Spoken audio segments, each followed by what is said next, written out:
Order. Order, please. The subcommittee on supply will come to order. It is now 3:23 p.m. The subcommittee is meeting to consider the estimates for the Department of Education and Early Childhood Development. We will resume with the Liberal round of questioning, which will be 30 minutes. I recognize the honourable member for Fairview, Clayton Park. Thank you, Mr. Chair. Minister, I want to ask just one question on APSI. So we saw 2 programs cut to virtual only under the Atlantic Provincial Special Education Authority. They were the short-term programming and the psychoeducational assessment services. So short-term programming was a service where students would attend tailored training at a facility located in Halifax to learn life skills. And what we've heard from a number of people who've been impacted by this is that the removal of the psychoeducational assessment services are going to result in these students being added to a 2-year wait list to be assessed through means that aren't equipped for their needs and their circumstances. So my question to you is, why were these changes made?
Recognize the Honourable Minister of Education and Early Childhood Development. Thank you, Mr. Chair, and thanks to the member for the question. So the Atlantic Province's Special Education Authority is an important support provider and educational partner that supports students who are blind or visually impaired and are deaf or hard of hearing. And so we saw through the course of the last 3 years, as we did in other areas of education, that adjustments were made to the way that programs were offered. So in addition to that, APSI has undergone a review that was conducted between November of 2021 and April of 2022. And it engaged with not only APSI senior leadership, but also community partners, including families, school personnel, and other district and regional staff. And so as a result of that, that review of services, which is essentially an evaluation and consideration of the services being offered, and then recommendations around how to adjust those services going forward to best meet the needs of students and community that they serve. Recommendations were put forward. And so the APSI leadership is currently working and reviewing the recommendations and is working with staff to create an implementation plan. So it is very much a period of transition for APSI, and of course, as a result of that, necessarily for all of the students and families who rely on APSI's support. And we do understand that change is challenging, right? Like even great change is challenging. So, you know, it's challenging in a variety of ways. First is the uncertainty associated with change, but also the transition, because transition itself involves uncertainty and adjustments. So, APSI is working through the development of that service delivery model and working to make sure that the new services that are provided or the adjusted services meet the individualized needs of their students. And part of that will and does include assessments that are being done. But we do understand that those transitions can be challenging for folks, and people do have questions. But I do know that APSI is working diligently to make sure that that transformation and transition is as supportive and seamless as it can be for the students and families that they support. I recognize the honourable member for Fairview, Clayton Park. Thank you, Mr. Chair, and thank you to the Minister for that answer. I want to just make one statement again, as told to us, so not a criticism, but from parents, they felt that they were not engaged. So for your information, they felt that they were not engaged. They felt that it was just a survey that was done online with very little attention brought to it. And particularly those students who are visually impaired, the transition into learning on any sort of online is not as easy as it would be for others. So there's a lot of fear, there's a lot of uncertainty, and there's a perception that there's funding for this available and that it's just not being spent. So in whatever capacity and whatever conversations that you may have, just bringing that to your attention so that you're aware of it. I'm going to move my questions now on to childcare. So under the childcare agreement, the province was committed to build 1,500 new childcare spaces by last December. I'm curious how many have been created to date.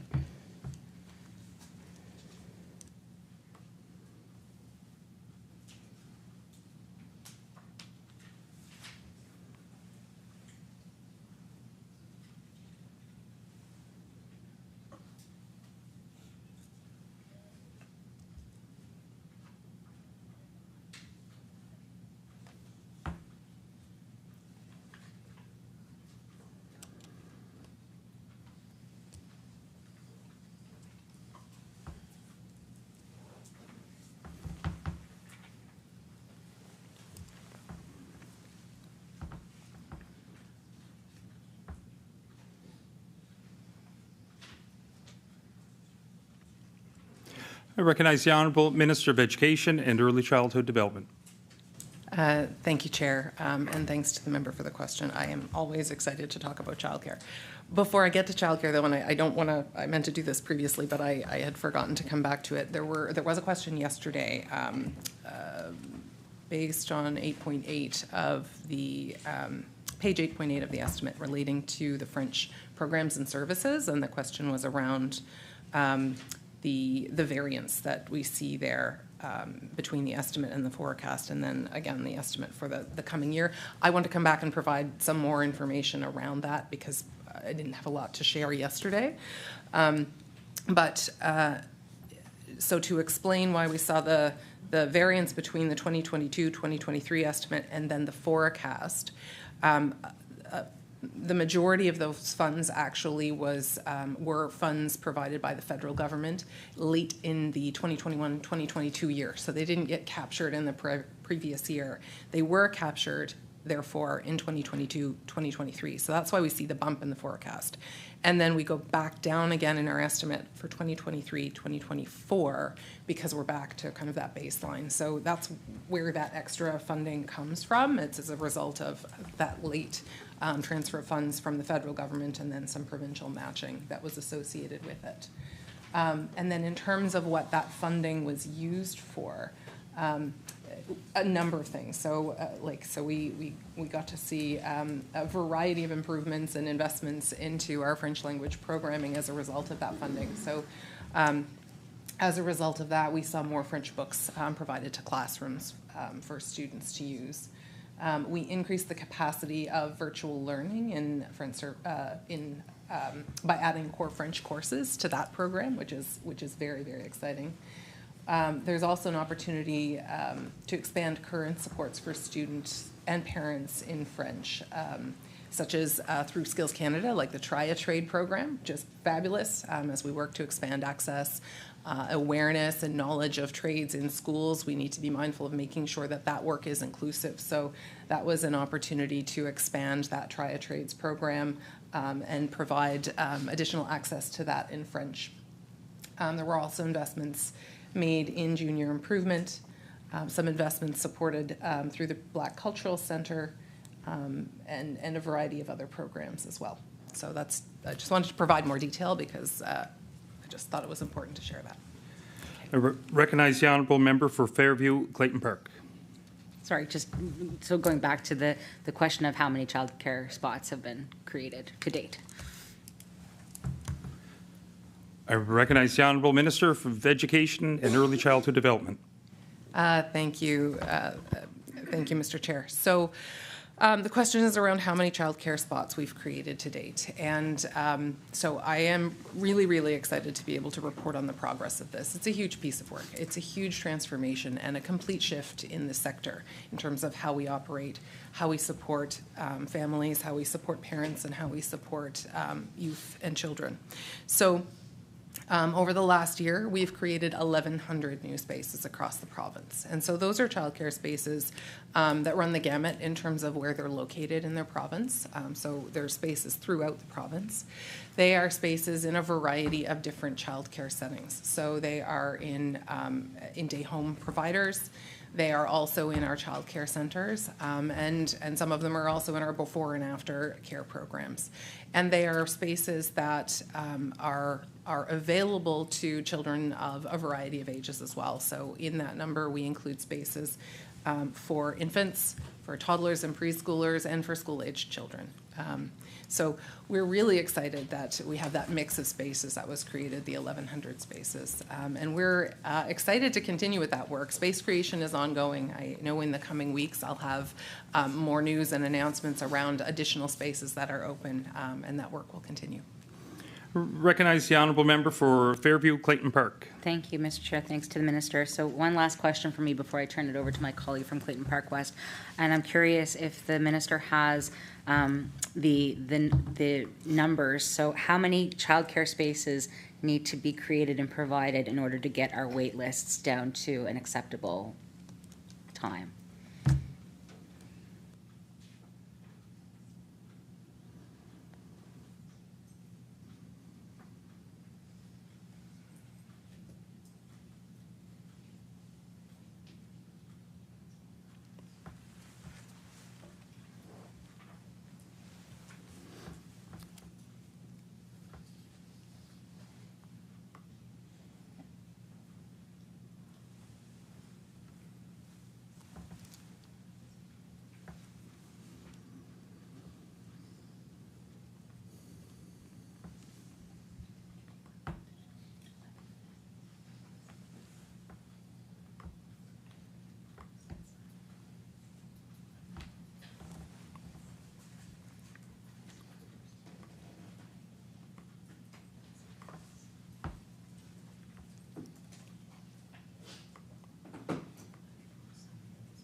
I recognize the Honourable Minister of Education and Early Childhood Development.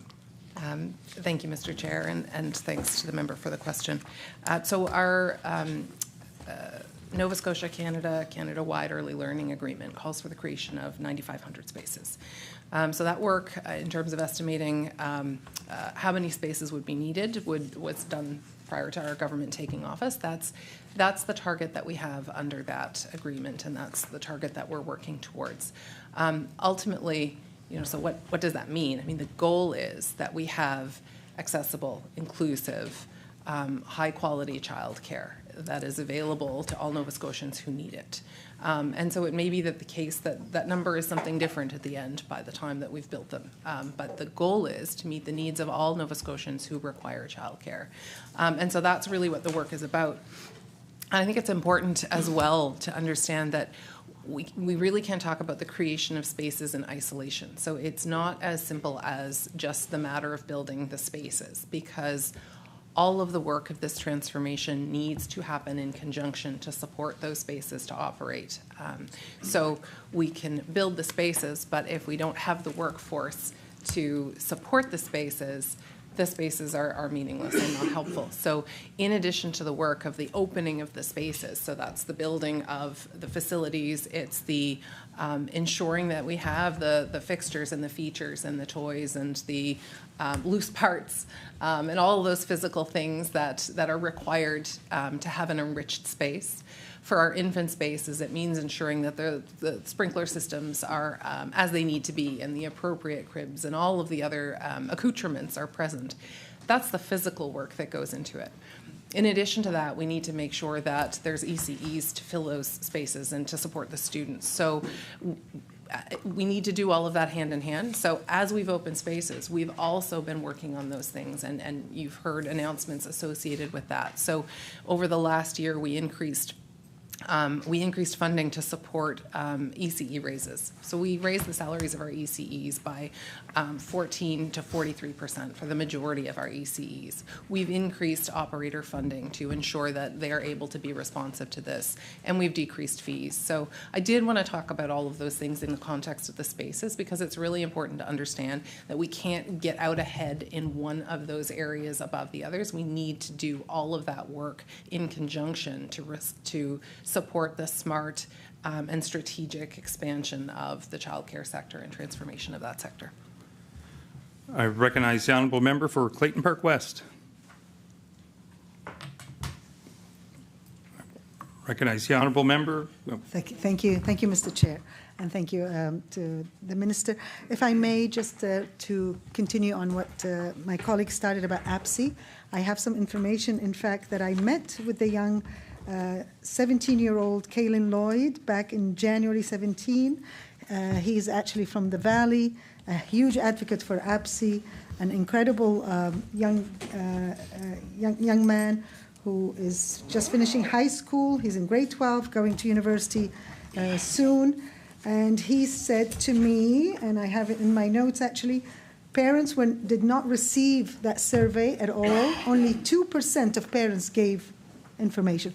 So if I could just advocate for you to meet with this advocate and to learn more about what's happening in APSI. There is information that you should know, and there is money that's said, but what he is advocating for is the services that were in Halifax to teach them how to cross a road, how to cook an egg. When you're blind, these are safety issues and very important.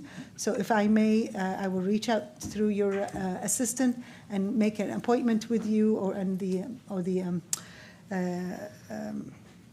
deputy to just listen to what he has to say and advocating for APSI, and it's wrong what is happening.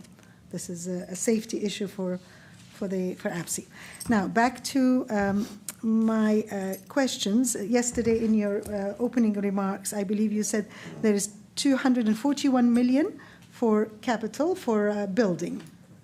If you can just explain to me, I'm of course going towards the new school in Clayton Park West, I'm hoping, just to know what is budgeted in this year for that school or a school in that area if the land turns out to be suitable for the school. What has been budgeted for the school in Clayton Park West?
Recognize the Honourable Minister of Education and Early Childhood Development.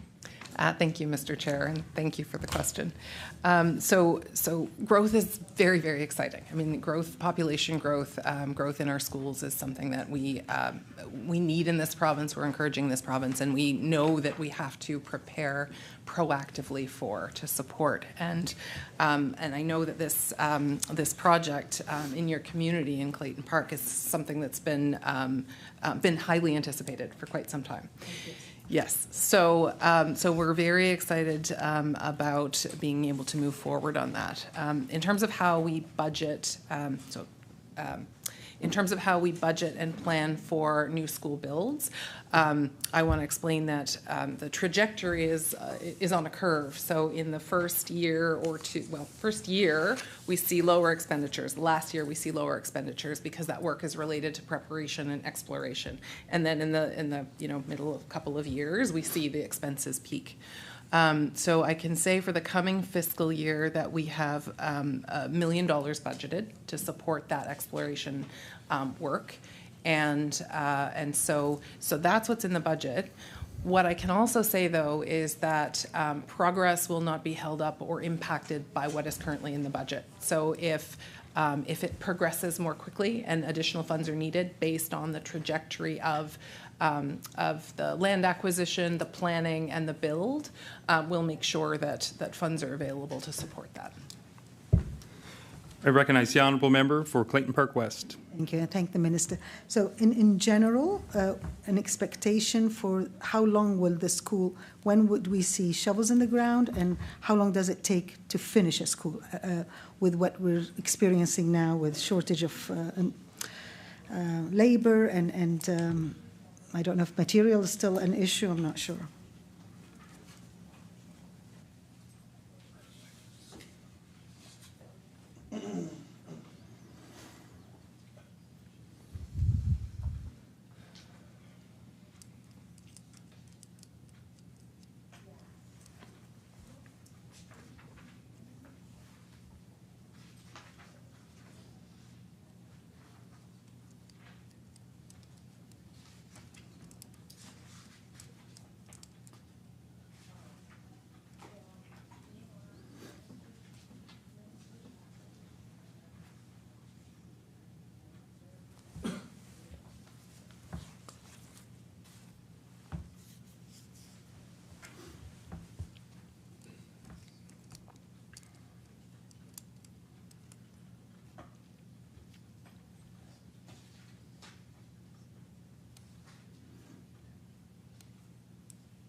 I recognize the honourable Minister of Education and Early Childhood Development. Thank you, Mr. Chair. So I think the first thing I want to say is that we've reached a significant milestone finally with the Clayton Park Fairview Area School in terms of having HRM's willingness to provide land for that. So that's a really, really exciting step that's been taken. So as a result of that, and in accordance with regulations, there's now a process that we have to undergo to confirm that that is in fact the site. And so that's underway now. And we look forward to that sort of working its way through the process and coming to completion. And then subsequent to that is the province needing to take possession of the land.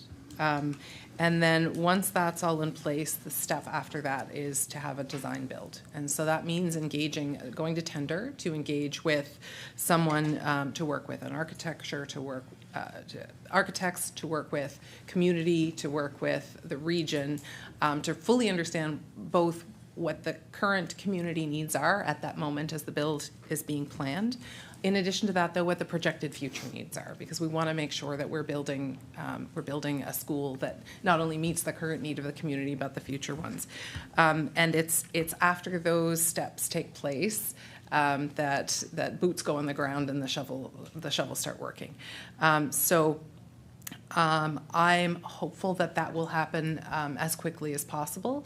I can't give a timeline for sure because there's factors somewhat out of our control, but I wanted to outline for you the steps that need to take before we get to that point of getting the shovel in the ground. And I know that's a moment that communities really are excited about because the rest of the progress, you don't see it. All you see is the land untouched, and it feels like nothing is happening. But I do want to assure you in the community that even though they don't see progress on the land, that doesn't mean progress isn't happening.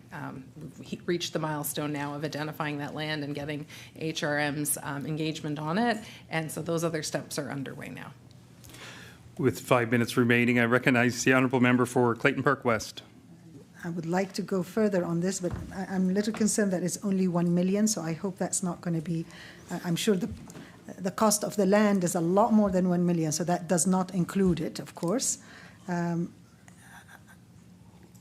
Does it include it? Sorry, does the 1 million include the negotiation, the price of the land? Because it can't be.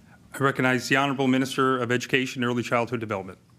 Thank you, Mr. Chair. One of the really exciting things about our planning for land acquisition, and it's a portfolio that's held with Public Works, is that we have a strategic plan and a budget in place to support the acquisition of land.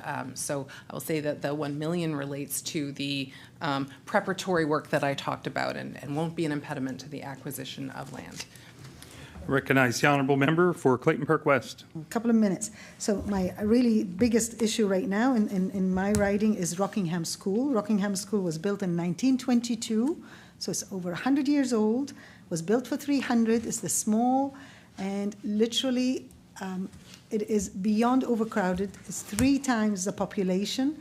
What can you do? Just give me some hope of what can we do with a small piece of land, with a very old building. What plans do you have to solve the issues at Rockingham School?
Recognize the Honourable Minister of Education and Early Childhood Development. Thank you, Mr. Chair, and thank you to the member for the question. So, as I said to your prior question, it is really exciting that we have the growth in the communities that we do, but it is important, vitally important, that we have the infrastructure to support that growth. And so we have valuable schools across the province that are older, one of the things that I kind of wanted to draw attention to as a result of your question, your identification as of a school in your area in that situation is we've invested in a number of ways to support growth and to support the preservation of our really important educational infrastructure. So one of the things that we've done this year is we have increased our capital repair budget from $6 million, which was what once was the budget that we used across the province, to $30 million. So that is a significant increase in the capital repair budget that will allow us to invest in more proactive repairs and maintenance, capital repairs and maintenance in our older schools to better support the preservation of those schools. Another thing that we've done in terms of capital planning in education is we have increased our budget and our planning for the ongoing use of modulars so that we can purchase and plan on using modulars in a very targeted and responsive way as we see community needs grow and develop. Not every school will be subject to that as a solution, but those are just two of the ways that we are ensuring that we maintain our infrastructure and build new infrastructure. The bottom line is we will ensure, and we do ensure, that every student in every community has space in a school to support their learning needs. And so the regions not only use the investments that we provide, but also... That concludes time for the Liberal caucus. It's now the NDP's turn. I recognize the honourable member for Halifax Needham. Thank you, Mr. Chair. I'm just going to start off. They're all over the place. They're not in order, so I'm going to be flipping a lot of pages. Last week, our caucus asked about the concerns we've heard from parents about large waitlist deposits that are being charged by some daycare providers. And at the time, the minister, you weren't really familiar with the issue at the time. So I wanted to follow up as to hopefully you've been able to take a little bit of time to review this issue. Would you be able to provide an update, and are we going to be, or is this department going to be restricting the use of deposit fees?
Recognize the Honourable Minister of Education and Early Childhood Development.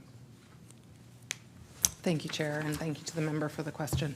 So one of the pillars of transformation is that we're creating affordable childcare, and fundamentally that is one of the key aspects of the transformation. So we want quality childcare, we want accessible and we want inclusive childcare, but we want everybody to be able to afford it, and that underpins the work that we're doing. That underpins the reduction in fees that we've already seen. So last year we reduced fees by half for families across the province. That means for somebody with a toddler in childcare, that's $400 more in their pocket, $400 less that they have to pay every month. So that is very much intrinsic to the work that we're doing. And so I can say unequivocally that the concept of paying fees to be put on a wait list is entirely not in line with or in accordance with the goal of developing affordable childcare. So I can definitely say that. I can also say that it's another example of the reason why we need to do the work that we're doing. So we talk pretty regularly about the elements of the work, so the reduction in fees and the increase of wages for our ECEs, the funding that we're providing operators, and all of the other individual pieces of work that we're doing.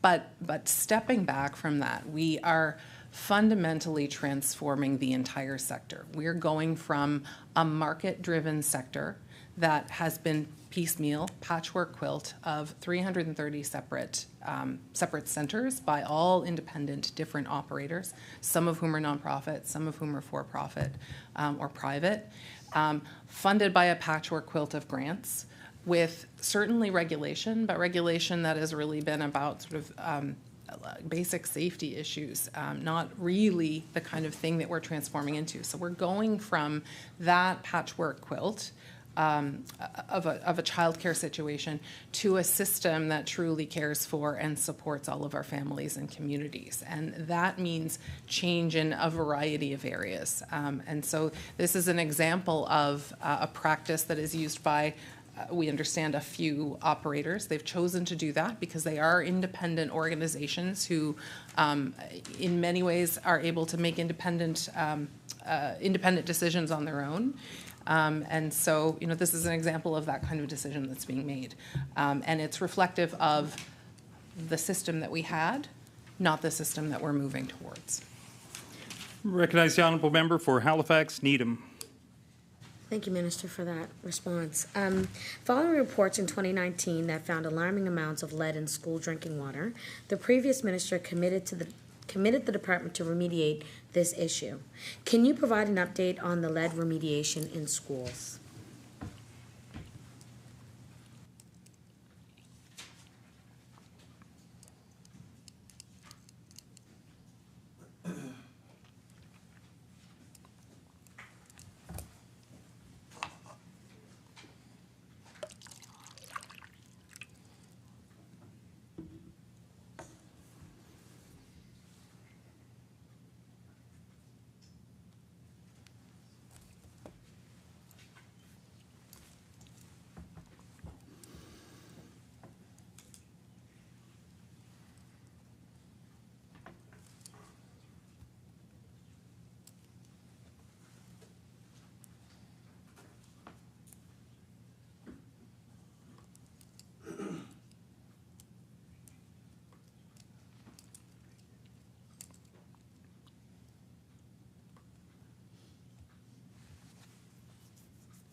Recognize the honourable minister for Education and Early Childhood Development.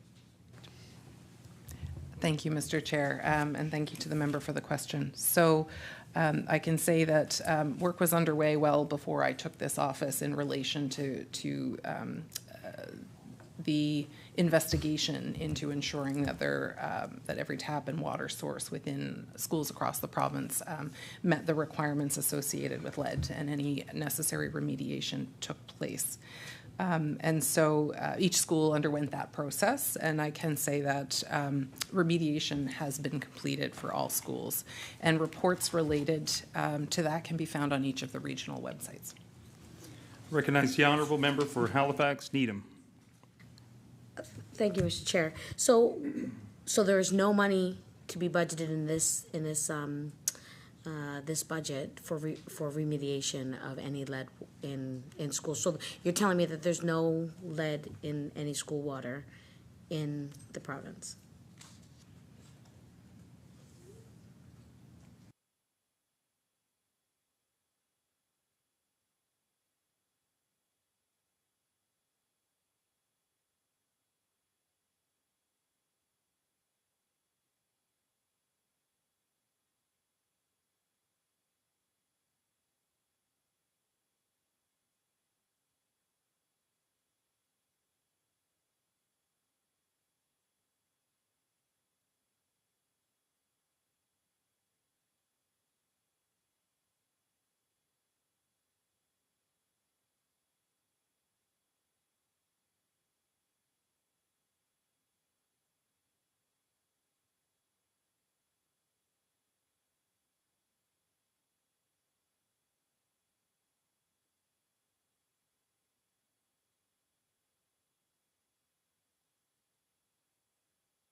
The Honourable Minister of Education and Early Childhood Development. Thank you, Mr. Speaker. So I want to say two things, and I want to sort of compartmentalize them to sort of answer the first question and then put some context to it. So I just want to clarify it. So there's every student in Nova Scotia has access to clean drinking water that meets the requirements in terms of the absence of lead. So I just want to be really clear about that. And then just to provide the context in terms of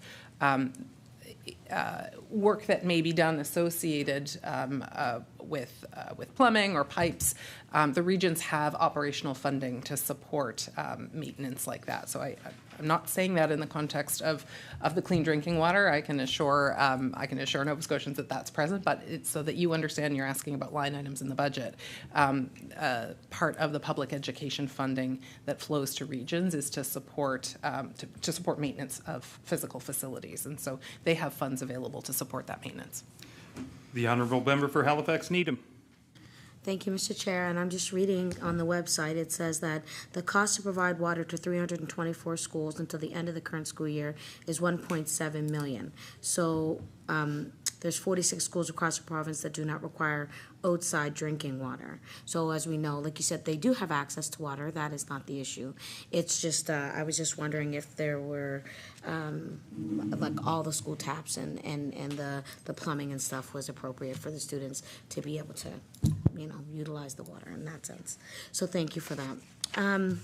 My next question is, can you confirm how much the province received last year under the Canada-Nova Scotia Canada-wide Early Learning and Child Care Agreement?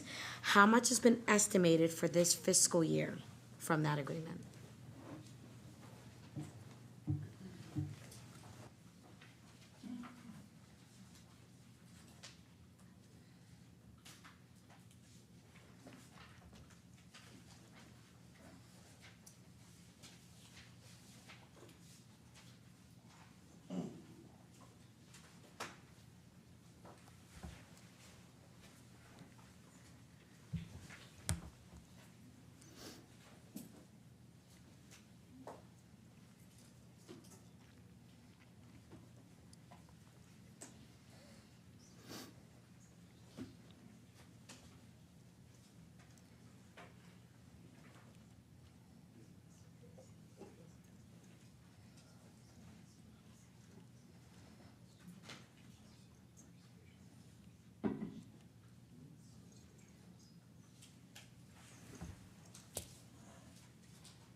Recognize the Honourable Minister for Education and Early Childhood Development. Okay. So the budget for 22-23 for the Canada-Nova Scotia Canada-wide Early Learning and Childcare Agreement was $110 million. And the budget estimate for 23-24 is $152 million. Recognize the Honourable Member for Halifax Needham. Thank you, Mr. Chair. And is that the combination between provincial money and federal money, or is that just federal money?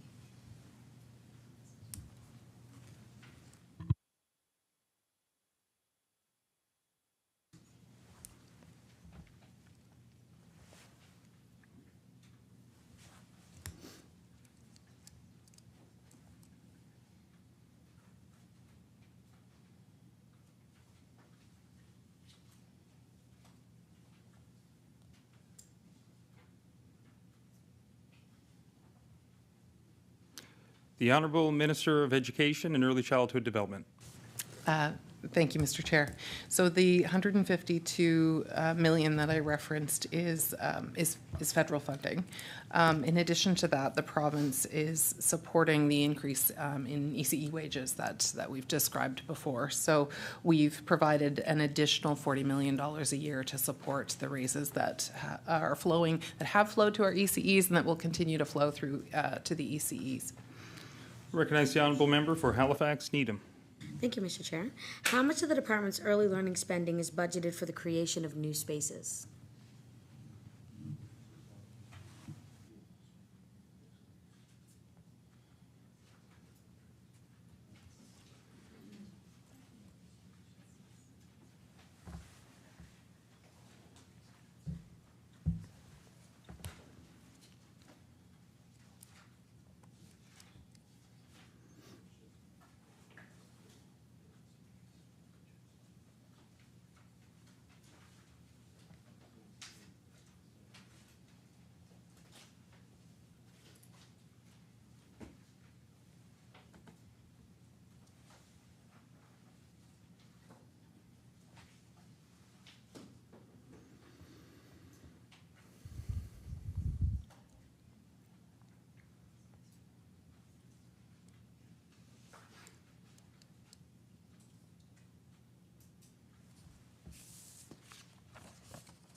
Recognize the Honourable Minister of Education and Early Childhood Development.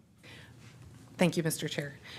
So I will say at the outset, I don't have a breakdown of the funding associated with that, but I want to explain why that is, and it relates to what I was talking about earlier in terms of the need to move forward consecutively with the work that's underway with the child care transformation. So we've already created 1,100 spaces. We have many new spaces that are being built and will be announced in the coming weeks, and that work will continue throughout the course of the next year. The goal under the Canada-wide Early Learning and Childcare Agreement is 9,500 new spaces. But in addition to the capital and other expenses associated with the creation of those spaces, at the same time, we need to be hiring or supporting the education of new ECEs. We need to make sure that our operators are supported in the adjustments that they're making to their operations and their facilities and to their staff. We have other work that needs to be done as well. That includes creating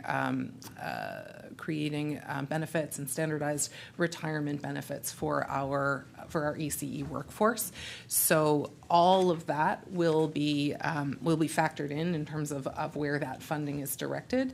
And in part, it will be guided by the work of the engagement table. So to ensure that we were well supported and we well understood the needs of communities and the perspective and understanding of the sector, we stood up an engagement table that has members that include ECEs, not-for-profit operators, private operators, parents and families, and others. So they've helped us and will continue to help us to prioritize the work.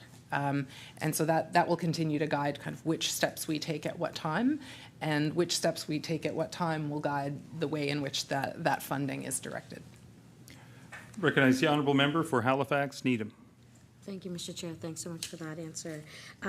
You mentioned 1,100 new spaces. Could you give me a breakdown of those spaces by by their space type, before and after school, regulated, center-based, family home care, etc.?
Recognize the Honourable Minister of Education and Early Childhood Development.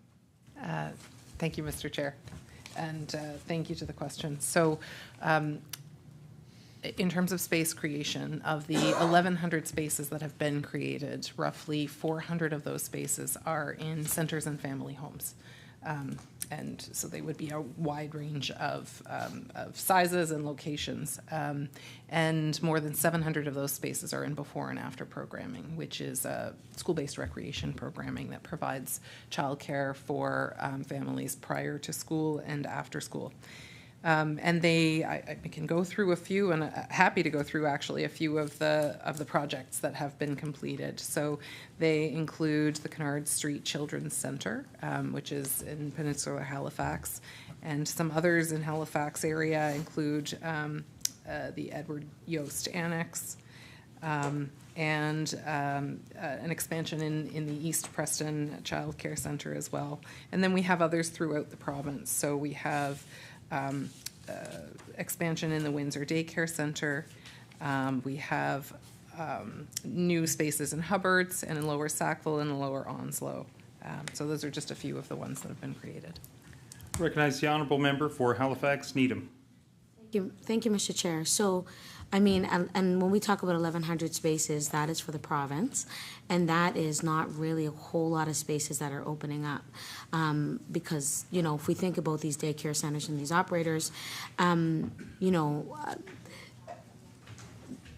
just naming the few that you named, I know they don't have a whole lot of actual physical space, so those spaces are probably, they're not a large number within each operating space. So I say this because like you said, there has to be a full scope of things, right? And you also mentioned, you know, it comes down to as well, like having the staff available, having the space for the kids to be there under care, and as well, you know, making sure that we have the proper facilities for these kids to be in these spaces. My question is just something off a whole nother thing. It's in this theme, but it's just. It made me think of, like, you mentioned the benefits for the ECEs that are going to be coming up from the funding that I spoke about. Is that coming up very soon? Are they going to be expected to see the ECE benefits from the funding that has just been put forward within this year?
I recognize the Minister of Education and Early Childhood Development. Madam Chair. So I'm always excited to talk about the improvements that we're making to support our ECEs, because they do such incredible work, and they're foundational to supporting and to educating our early learners. So you'd asked about the benefits and retirement options, and so we've committed to provide those by the end of this year. And the funding for those benefits will come out of the $152 million that we talked about earlier. Those benefits will be on top of the significant investments that we've already made. So we've increased their wages, but I really want to highlight, because I think it went under the radar, but it's so really important that in addition to providing the wage structure that we have, which included raises from 14% to 43% for the vast majority of our ECEs across the province, we also tie their wages to the public sector wage increases, which means for the first time ever, when public sector wages increase, our ECE wages increases. So just this past week, our ECEs across the province in childcare got a 3% wage increase. And so that's something that will continue to flow benefits to them into the future, and it's something that I'm really proud of. I recognize the Honourable Member for Halifax Needham. Thank you, Madam Chair. And I want to go back, because I agree. I'm glad that it's tied to the Public Service Commission, because I think that really will continue to let our child care providers know that they are cared for and they're appreciated. We know that it's been a long time coming, so it doesn't seem like a lot, but hopefully it will keep people in that profession. So I want to get to retention and recruitment. I know that the minister spoke about the cohorts, the classes, the number of new students that we have coming straight out of the classroom to be into another type of classroom with the little ones. But I'm just wondering, with the numbers for before and after school care at 700, I mean, is there a bigger plan to be able to get teachers in the infant care world and in the child care daycares? Like, is there a strategy in place that this department is doing to kind of recruit more folks to do early learning child care?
I recognize the Honourable Minister for Education and Early Childhood Development. Thank you, Madam Chair. So there are a lot of individual initiatives and investments being made to support and to grow our ECE workforce, for sure. And I want to take a few minutes to talk about each individual one. But before I dive into those sort of the bullet points and the individual details, one thing that I want to say and that I think is really important and exciting is we have to acknowledge that the labor market being what it is, every sector is challenged right now to find workers. We see this everywhere. So we see it in construction, we see it in healthcare. We have a demographic reality, which means that it's more difficult now to find workers in every sector than it was in years past. And so what we have uniquely in the childcare sector is this incredibly exciting transformation that's underway. And this is unlike any other sector. We don't see this in construction. We don't see this in other sectors. We are transforming childcare into a system that people have advocated for decades, reflecting the incredibly important and valuable work that the ECEs and others within that sector do.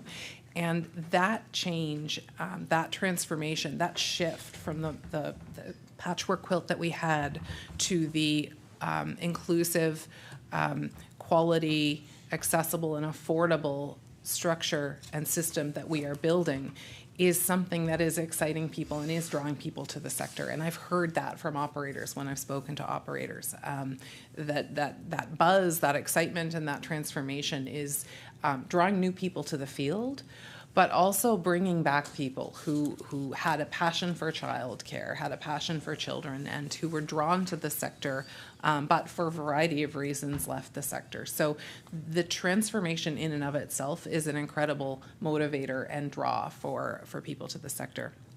But in addition to that, to that exciting, that excitement that is bringing people back, there's a lot of work that's underway proactively to make sure that we are engaging with students and engaging with people to ensure that we promote ECE as a professional, as an exciting career and as an exciting opportunity. So in July of 2021, the province, we announced a new workforce strategy called Excellence in ECE. And so we were supported by the Canadian government in that. And a number of actions flowed from that are still in place that support drawing ECEs into the field and supporting them as they go through their education. So free tuition and books were provided for over 500 staff working in childcare and pre-primary without a diploma, to earn one through an accelerated program. And we had designated seats as a result of that for Mi'kmaq and African Nova Scotian students, as well as for Acadian and Francophone students and newcomers also, to ensure that not only we're bringing people to the workforce, but those are people that reflect our communities and are building the diversity and inclusivity that we want in the new system and that we need in the new system and that students and families need. In addition to that, $1.4 million have been provided in bursaries to more than 250 students who are enrolled in full-time ECE degree and diploma programs. We are providing continuing education, funding to childcare, pre-primary, and family home daycare staff who are studying part-time towards their ECE credentialing. And we're partnering with the Department of Labor, Skills and Immigration to recruit internationally to encourage educated ECEs through the Atlantic Immigration Program to come to Nova Scotia.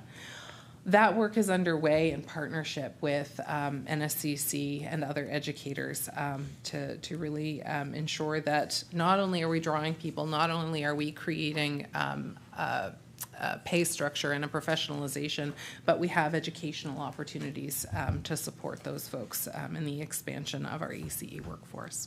And those are just a few examples of the work that's underway to make sure that we have a prepared and ready workforce. I recognize the Honourable Member for Halifax Needham. Thank you, Madam Chair.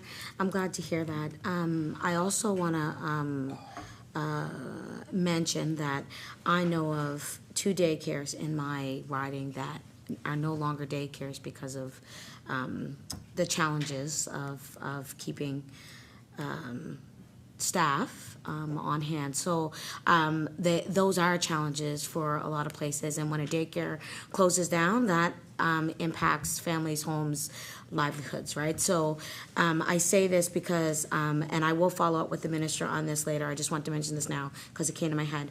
But there is a daycare that has been looking for a space for a number of years since they were bumped out of Joseph Howe, and they are early learning, and I know the deputy minister knows this one, and they have been finding challenges because they are a daycare that actually has multi-able children, and they don't always fall within that same bracket of childcare scope. So they have the teachers, they have the people that are there to do the work, they just don't have the proper space. So they're carrying children up and downstairs to get outdoors, to have some free play time.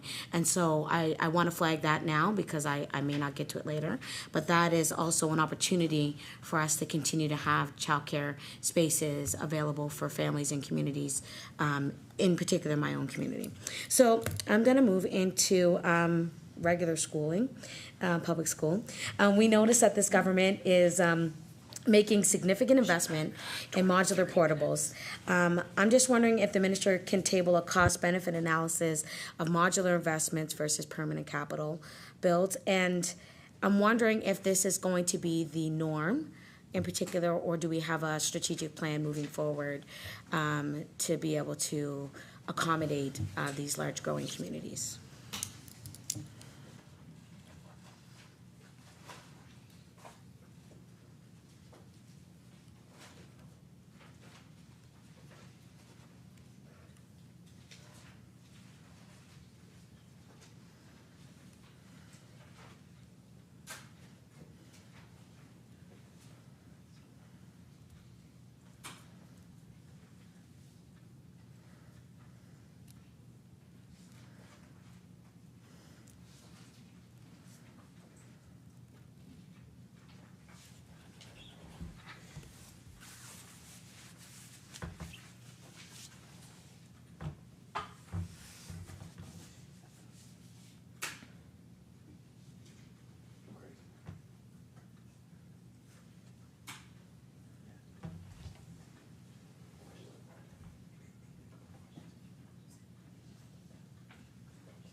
I recognize the Honourable Minister of Education and Early Childhood Development. Thank you, Madam Chair. And thank you for the opportunity to talk about modulars in the context of education, because this is something that is a really important development and an important tool that we have in planning for and supporting our education system and our students to ensure that every student has a seat and a space. So you asked for a cost-benefit analysis between modular and capital builds, like a building of a new school. But what I want to say is they are two different things that we use for two different reasons to support learning. So I want to kind of talk about the spectrum of opportunities that we have in terms of school facilities. What most people are familiar with when we talk about, and what people think about sometimes when we talk about modulars, are portables. And portables are individual classrooms that exist within the system, and they are really a short-term option. When we talk about modulars, though, and these are the things that we have now, $40 million in our budget to be proactive in the purchase of our modulars, this is something very different than what comes to mind. So for school communities who have them, we hear nothing but praise and excitement, because modulars are brought in as annexes, effectively. They are groups of classrooms. They're connected by hallways. They have HVAC systems. They are equipped at the outset with all of the technology connections that they need. They have bathrooms within these units, and they really form a welcome part of the school facility. And so they are, they're very, communities are excited by modulars, and we get great feedback from both educators and students and families alike about the value that modulars bring when they're used in a school facility.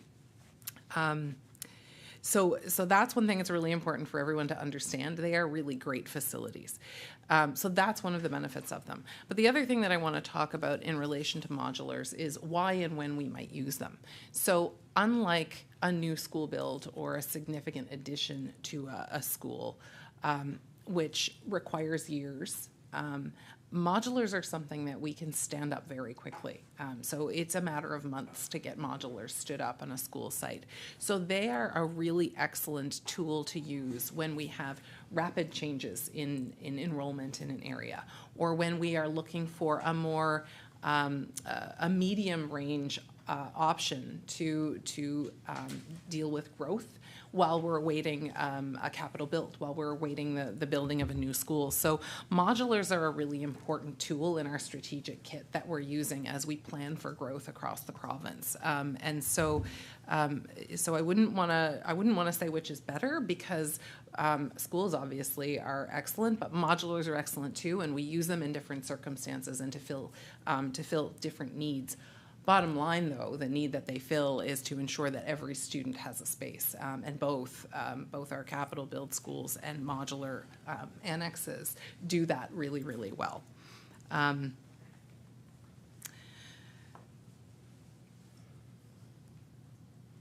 So I think I've covered the modular question. I just do want to reinforce, though, that they're an important element of a growth strategy, one of many elements of a growth strategy to help us be nimble and flexible when we're responding to growth needs in communities.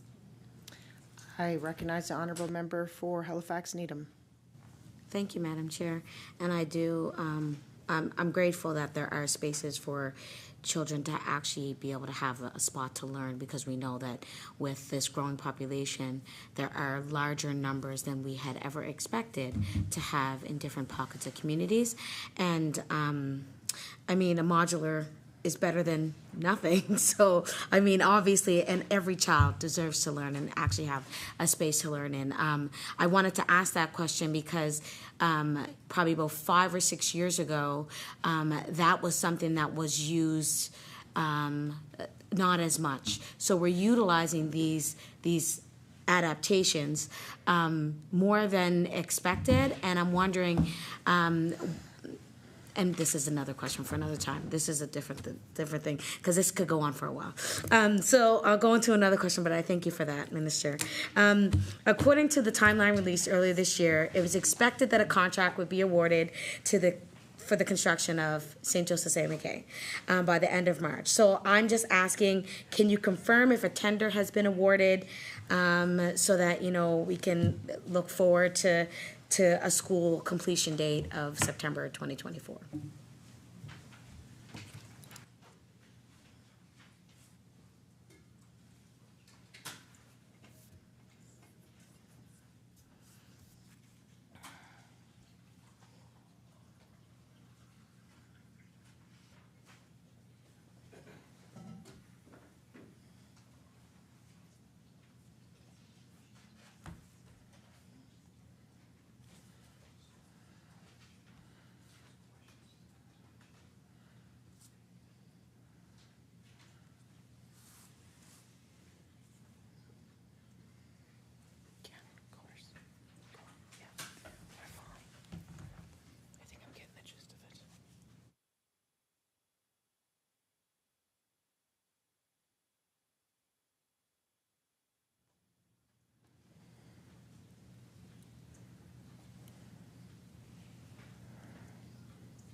I recognize the Honorable Minister for, for Education and Early Childhood Development. Thank you, Madam Chair. So I know that the community is excited about St. Joseph A. McKay. So it's a new PP to 6 elementary school. It's a consolidation. I'm very happy to report that it is out to tender with a closing date of April 6th. And it's a really exciting project. It will be it'll be amazing for the community. It's really exciting because there's a child care center as part of it. So we also, in addition to the community, are looking forward to that progressing. I recognize the Honorable Member for Halifax Needham. Thank you, Madam Chair. And I just have a quick question about the child care center that's included. I'm curious to know, is it a child care provider from the community, or is it a separate child care provider that is specifically from the department? Because there are a number of them that are in the community, and I'm just curious to know, has there been consultation with community operators about this change?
I recognize the Minister of Education and Early Childhood Development. Thank you, Madam Chair. We know that it's really important that childcare is connected with their community. So this is the first time that we are including a childcare center in a new build, and we will be connecting with the community in the development and operation of that. I recognize the Honourable Member for Halifax Needham. Thank you, Madam Chair. I'm just wondering, is there a budget increase for school counselors or psychologists within the school system right now?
I recognize the Honorable Minister of Education and Early Childhood Development. Thank you, Madam Chair. And thank you for the question. So you were specifically asking about school counselors. And so I do just want to make sure that I put that in context.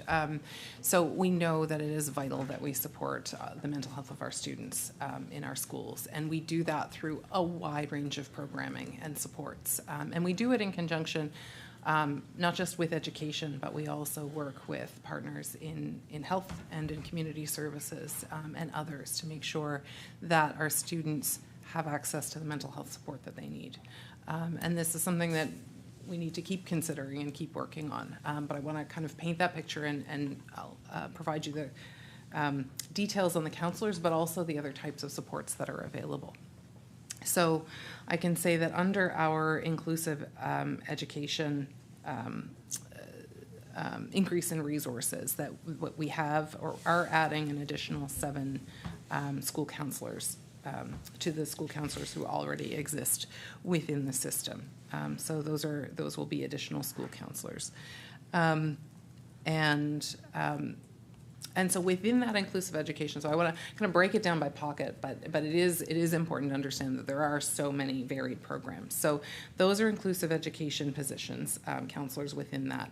But counselors work within a team. So within the schools, the counselors work with the classroom teachers, but in addition to that, there are a variety of other mental health supports that are present as a result of our inclusive education work and other programs. So with inclusive education, for example, we have, in addition to counselors, we have applied behavior analysts. We have a variety of professionals and support providers whose focus is autism. So we have autism and behavior supports and autism teacher specialists. We have behavior support teachers. We have child and youth care practitioners, and we have navigators, inclusion coaches, resource teachers, schools plus supports, nurses, and student support workers. So counselors are really important members of a broad range of professionals who support the mental health and well-being of our students in schools.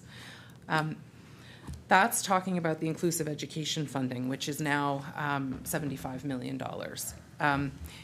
But we also need to talk about, and it's important that we understand that Schools Plus also provides additional mental health support and other supports within our school team. So we have Schools Plus mental health clinicians, and they provide things like individual and group therapy.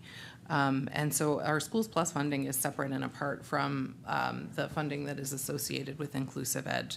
And it's supported, it's really a partnership between education and those other departments. We have adolescent outreach services, which are present and support our schools and youth in not just school settings, but other settings as well. And they are present in all of the regions. In addition to that, we have schools-based youth health centers, which are important supports in our health promoting schools. Those are, again, another example of partnership between Department of Health and Wellness, the Department of Education, Nova Scotia Health, the RCEs, the CSAP, and others.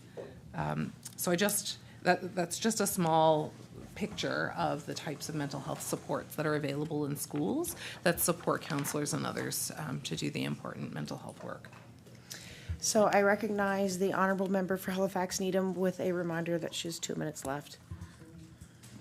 Thank you, Madam Chair. So I'm really glad to hear that from the Minister about the funding for inclusive education. So my question will be, I'm curious to know, have you implemented all of the recommendations from the inclusion report from 2018?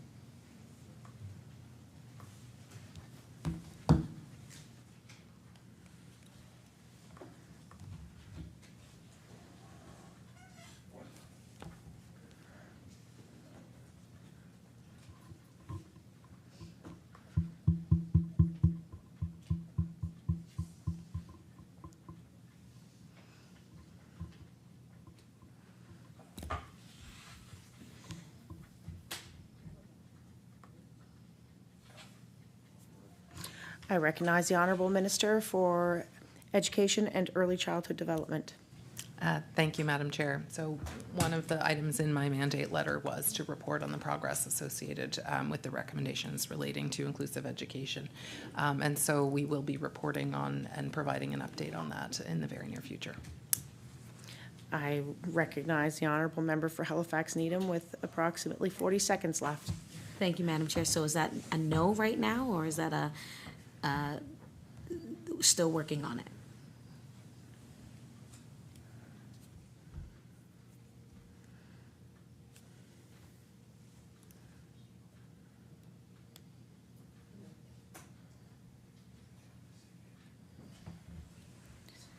I recognize the Honourable Minister for Education and Early Childhood Development. Thank you, Madam. Not to say Speaker, Madam Chair. Yes, so we will be reporting on the progress associated with the recommendations related to inclusive Order. education. The time for the NDP caucus is now over, and I will turn it to the Liberal caucus and recognize the Honourable Member for Sydney, Member 2. Thank you. Thank you, Minister. I only have a few questions, so I'm not going to take all the time, but I do appreciate the opportunity. I do recognize a few faces in the crowd, so good to see you all again. I know firsthand how awesome the staff is in that department. Having the opportunity to work with them and some of the stuff that's happening across the province is really their work. I just one question on childcare. It's just something that came up, and then I have two local questions, and then I'll be on my way. So just as listening to the childcare conversation, one of the things that's coming up at home is that we're starting to have a lot of doctors and nurses who want to come into the community that are looking to access childcare. And one of the ideas now is to actually set it up in the hospital. So we would actually work with the hospital. They would have an administrator, so that the nurses that are coming in and working various shifts and everything else would have the ability to have childcare right on site for an extended period of time, like flexible hours. So is that something that, you know, I think back to when we negotiated the childcare deal and like started looking at pieces of this stuff, but really never got into this. This is something that's really popped up for me in the last year, which I think is a great idea.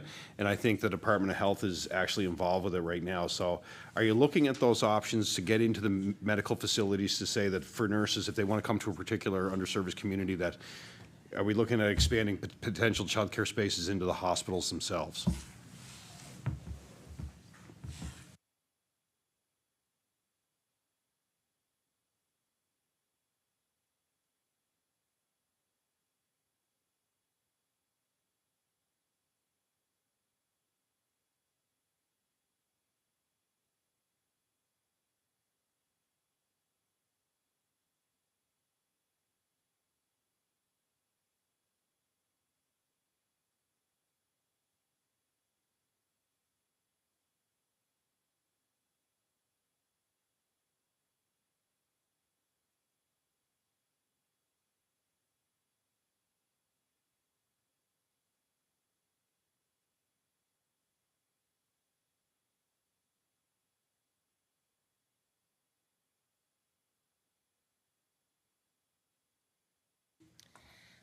I recognize the Honourable Minister for Education and Early Childhood Development.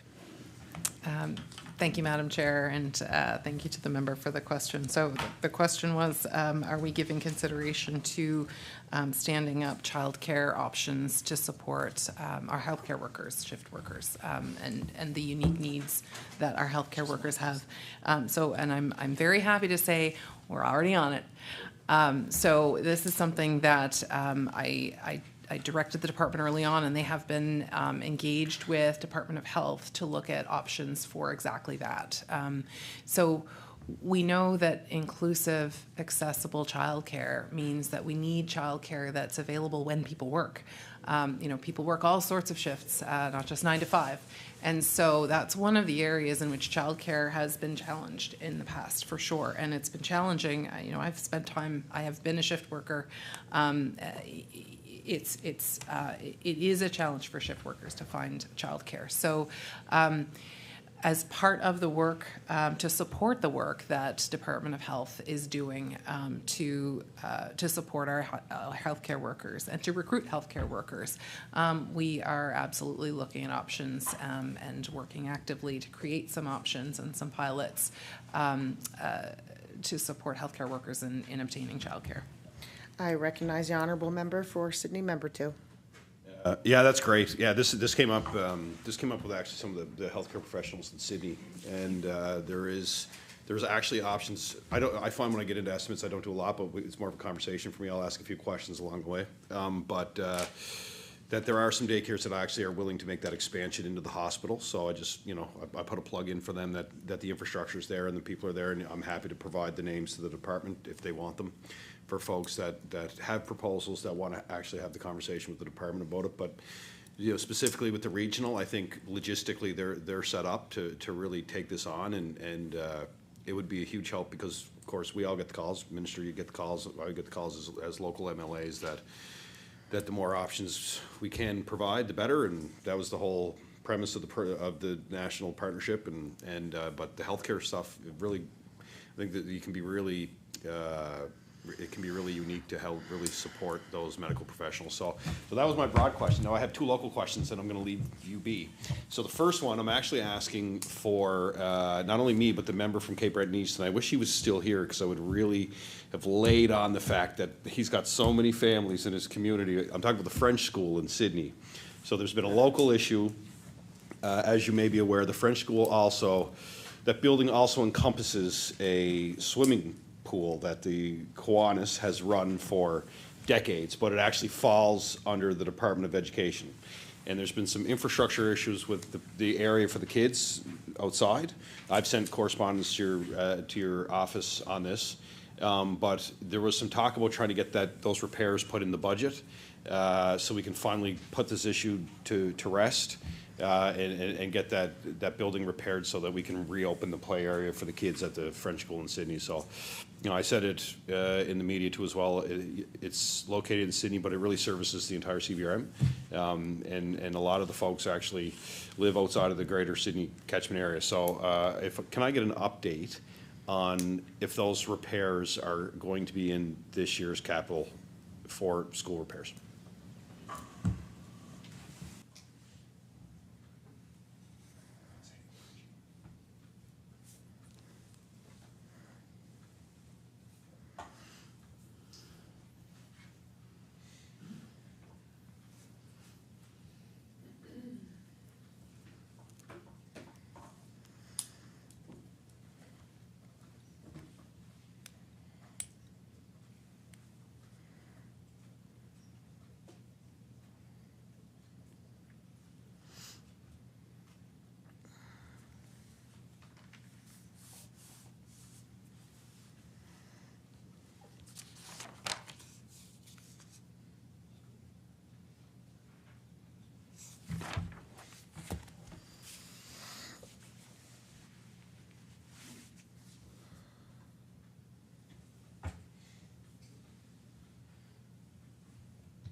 I recognize the Honourable Minister for Education and Early Childhood Development. Thank you, Madam Chair. So we know that students need access to and benefit greatly from outdoor learning spaces and outdoor play spaces. And we're committed to ensuring that all schools have safe outdoor learning spaces that support students' educational needs and support the curriculum needs of the students. So I can assure you and the community that those are all in place at the school, and students do have access to those safe outdoor learning spaces. We're aware of the situation, and so we do know that it's a situation that's concerning to the families, but we can assure the families that safety is a priority and safety issues are addressed by ensuring that spaces that need to be blocked off are, but there is still lots of access to other outdoor spaces. We really do understand the concerns that are around this, the portion of the grounds that are being impacted, and we're working, and the region is working on a solution. I don't have an update at this time, but once we've determined what next steps are, we'll ensure that information is shared with the community. I recognize the honourable member for Sydney, member 2. Okay, fighting for the member for Cape Breton East too, but if it's just been because I know it was something that was supposed to come to the minister's desk and never made it before the transition to government. So I wish I had the policy with me where it actually outlines that the Department of Education is responsible for any damage that is conducted to that pool. It's a relationship that probably is unique, but it's been a handshake agreement for. And I see staff nodding like for 50 years, right? So when I saw it myself, I was like, well, what is this, right? So if we can get that fixed, that would be great. So that was my first local question. And of course, my second local question is Sydney Academy. So Sydney Academy, as everyone is aware, massive flood over the deep freeze weekend. And as we know, the cleanup's ongoing. They were shifting students in and out. Asbestos is a big concern in the building and the community. I know people have been working very hard to remediate that, so I don't want to just throw that out there because I know how much work goes into this stuff. And I also know how much work goes into getting a school on the school planning list.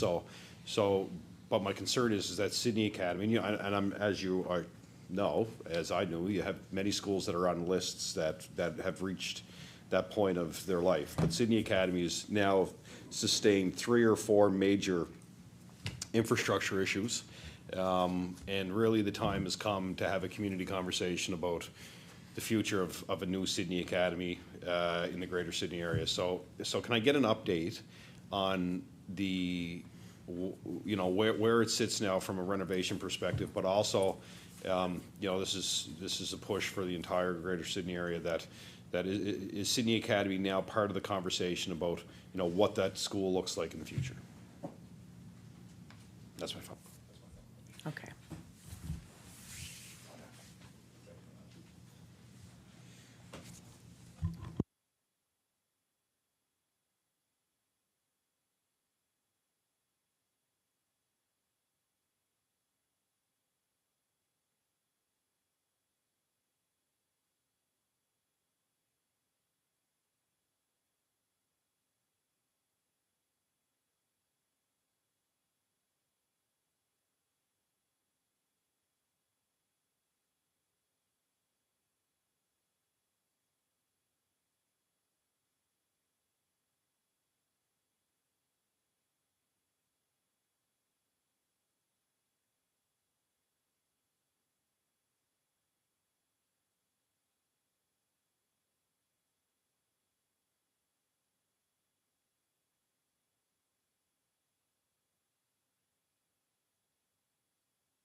I recognize the Honourable Minister of Education and Early Childhood Development.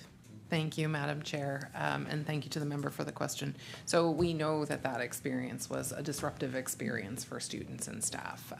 Whenever we have events like that that interrupt learning, it is a real challenge. And I want to thank the staff and the region for working really hard to support the students and families through the course of that, to do their best to ensure continued learning. And I am very happy to say that students are back in class, and that's really good news. So in terms of now how we address that and what we do going forward, I think there's a couple things I want to say. I want to, as I do, I think I've said this phrase a few times now, I want to step it back to the big picture. So you asked about whether this was on discussion in relation to capital plan as we have some aging infrastructure. And so I just wanted to talk for a couple of minutes to kind of, and you would know this, and we've kind of taken it a few steps, I think, from when you were in the office. We have an objective process for how we identify and prioritize capital projects.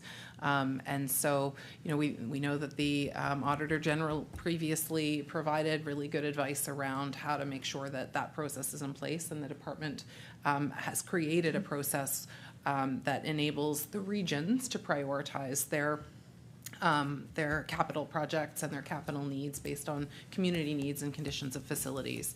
And the regions then bring that forward, and those priorities are then assessed at the department level to determine on a very objective basis which projects get prioritized.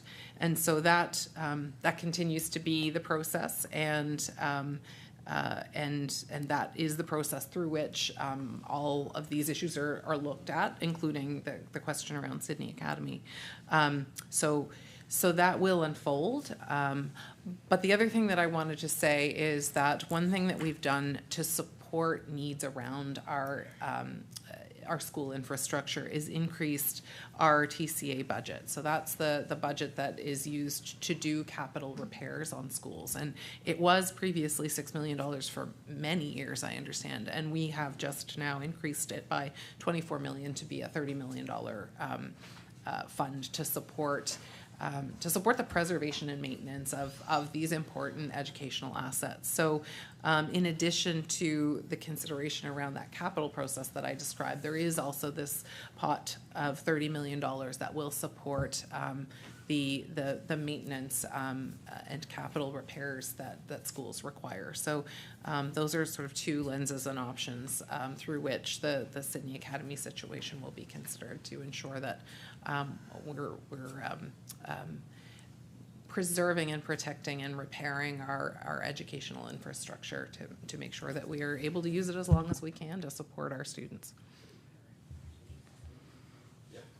I recognize the honourable member for Sydney, member 2.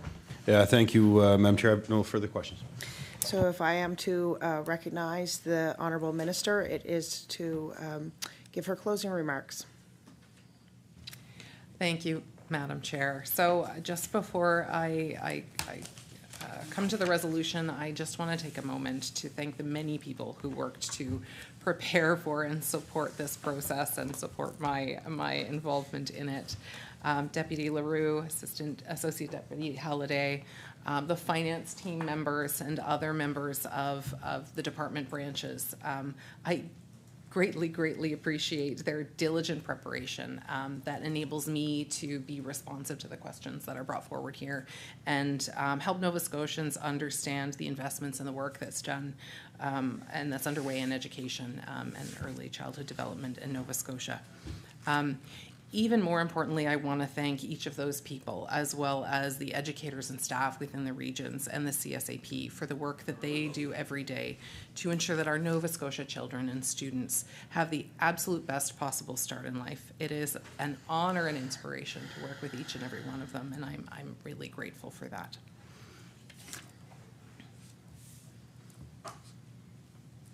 So turning to the resolution. Be it resolved that a sum not exceeding $1,873,505,000 be granted to the Lieutenant Governor to defray expenses in respect of the Department of Education and Early Childhood Development pursuant to the estimate. Shall the resolution stand? The resolution is stood. We will take a short 2-minute recess to prepare for environment and climate change.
Order, please. The Subcommittee on Supply will now come to order. It is 5:15 p.m. The subcommittee is meeting to consider the estimates for the Department of Environment and Climate Change as outlined in Resolution E7. And E7 reads, the resolved that a sum not exceeding $40,445,000 be granted to the Lieutenant Governor to defray expenses in respect of the Department of Environment and Climate Change pursuant to the estimate. I will now turn to the Minister of Environment and Climate Change to make any opening remarks, introduce the staff that he has here with him, and I recognize the Honourable Minister of Environment and Climate Change. Thank you, Mr. Chair. Good evening, colleagues. Very pleased to be with you here this evening to engage in this very important process in our democratic institution. I'm also very pleased to be here today to speak to the work and the priorities of environment and climate change. I want to take a moment to introduce members of my senior leadership team at Department of Environment and Climate Change. To my right, we have Deputy Minister Laura McEachran, and to my left, We have Executive Director of Financial Services, Mike O'Brien. We also have the Associate Deputy Minister with us, Jason Hollett, and we have our Acting Executive Director of Climate Change, Anthony Weatherby, our Executive Director of Policy and Environmental Assessments, Laurie Roberts, and the Executive Director of Sustainability and Applied Science, Andrew Murphy. We have our Executive Director of Inspection, Compliance and Enforcement, Adrian Fuller, our Executive Lead on the Coastal Protection Act, John Sommers, and our Strategic Lead on the Coastal Protection Act, Gordon Smith. And I know many of you here do not need introductions of staff here, and many here are familiar with staff, and I just want to take a moment to thank them for the ongoing work that they do to protect the environment and protect human health here in Nova Scotia. Mr. Chair, it's no secret our government's top priority is health care. We have a comprehensive plan to modernize the healthcare system. We will do whatever it takes and invest what it takes to fix healthcare and deliver the care that Nova Scotian families need and deserve. We want real results for people. We want to improve access to doctors, more nurses at the bedside, shorter wait times, ambulances there when you need them, more beds and long-term care spaces, and much, much more. I believe we're making progress, but as the Premier has indicated, it will take time as we make these significant investments. Our government's focus on health is quite broad and recognizes the important role other areas and other departments have on our health and well-being. So, for example, environmental health and the impacts of climate change. As you're all aware, the United Nations declared the right to a clean, healthy, and sustainable environment a human right last year. This I fully agree with.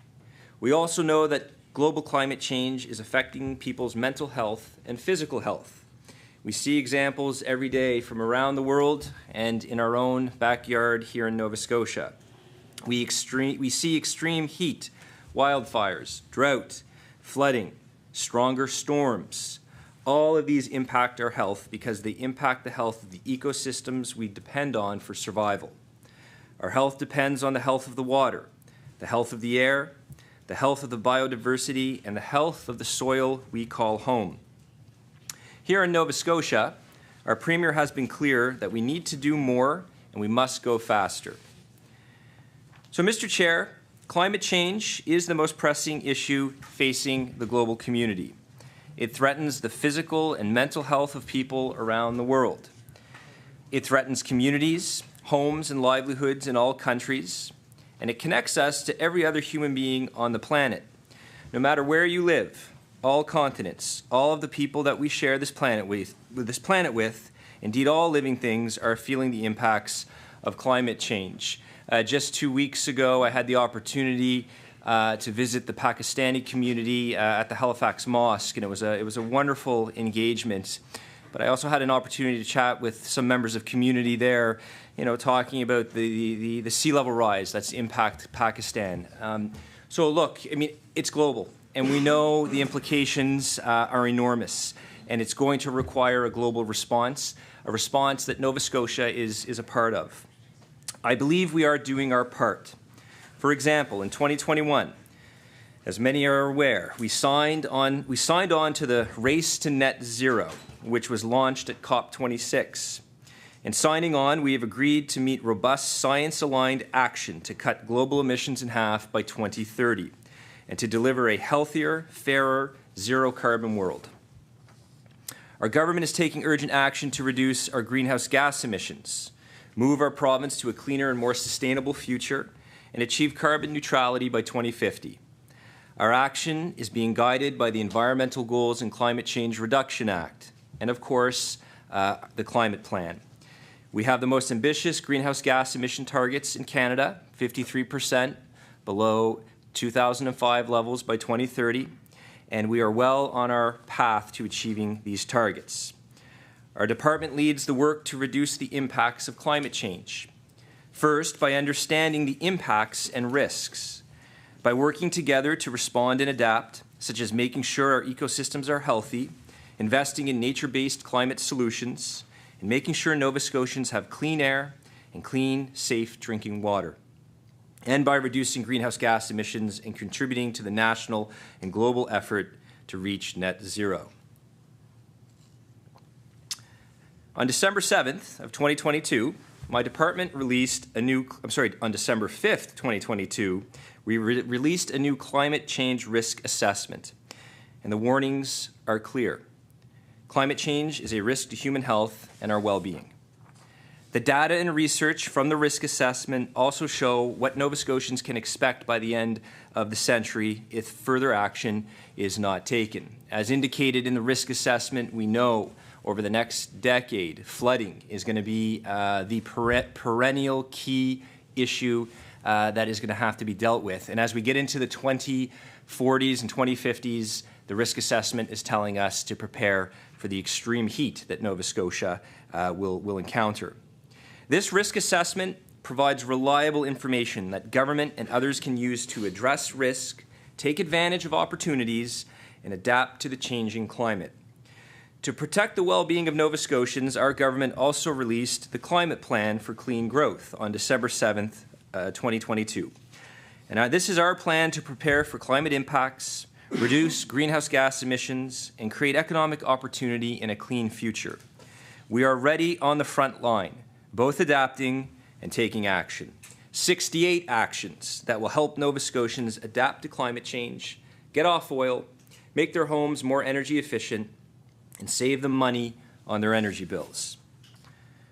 Actions that will help us reduce our greenhouse gas emissions, including holding large industry in the electricity sector more accountable for doing their part.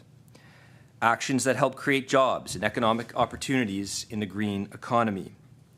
Mr. Chair, our government's vision is to become a clean, renewable energy, national and global leader within 10 years. This is a grand vision for Nova Scotia, and we're seeing that being executed with the work with green hydrogen, working with the federal government, with the environmental assessment for offshore wind. The work is ongoing, and this, I believe, is very exciting for the next generation of Nova Scotians. Reducing greenhouse gas emissions is a critical part of the global effort to slow climate change.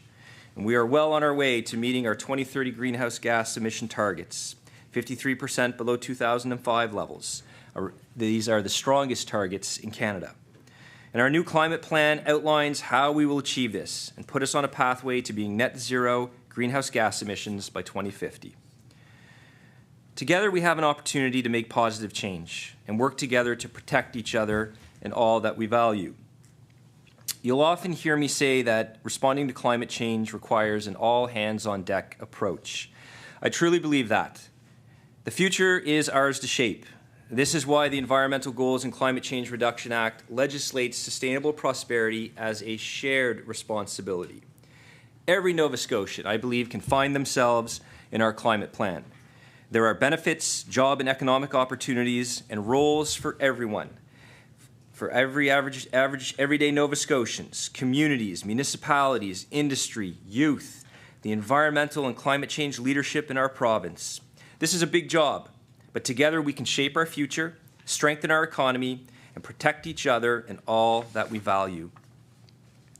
Much like our government has prioritized health care for Nova Scotians, we're pushing hard for action on climate change. Our budget speaks to the fact that our government is doing more and going faster. We have increased funding and staff in our budget for 2023-2024 dedicated to our climate change work. We expect to spend at least $42 million this coming year to continue our work delivering commitments in our new climate plan. And that's just the start. This is a 5-year plan, and we will continue to invest in climate change in future years. This investment will help us continue our national leadership with reducing greenhouse gas emissions and fighting climate change. Over the past 18 months, our government has invested almost $300 million in programs and services that are helping to get Nova Scotians off oil and make their homes more energy efficient. Programs are preparing our province's future green workers and leaders, programs that are reducing greenhouse gas emissions. Mr. Chair, these investments are providing tangible benefits for Nova Scotians. Looking ahead to the new fiscal year, we are finalizing partnership agreements now that will further empower Nova Scotians and our communities to adapt to climate change. Very soon, we will be sharing the first round of projects funded under the Sustainable Communities Challenge Fund, a new project that came out of the Environmental Goals and Climate Change Reduction Act that invests $15 million directly into communities to empower them to mitigate and adapt to climate change. This matters because our communities are the first responders on climate change, and we're in the process of selecting the first round of funding recipients. And I look forward to sharing more about the great work communities will do with this funding later this spring. And no doubt, as many of the MLAs around this table know, travels throughout the province, you see firsthand just the incredible work being done on the ground by our local communities, by our municipalities. And this Sustainable Communities Challenge Fund will only strengthen and enhance the great work that's being done. I want to thank the Nova Scotia Federation of Municipalities for their work in delivering this important new program. Nova Scotia's people and communities are resilient. They are strong and they are resourceful. Many of our communities have been dealing with the impacts of climate change for years now and have a wealth of knowledge about what they need to do to adapt. This funding is meant to empower communities to use their knowledge, their ideas, and their people to take action. I think, for example, Mr. Chair, visiting Bridgewater last summer and meeting with the council, the town council there, and learning about all the amazing climate initiatives that have been ongoing for many, many years. You think about the great initiatives in CBRM. You think about Halifax here in HRM. A lot is taking place.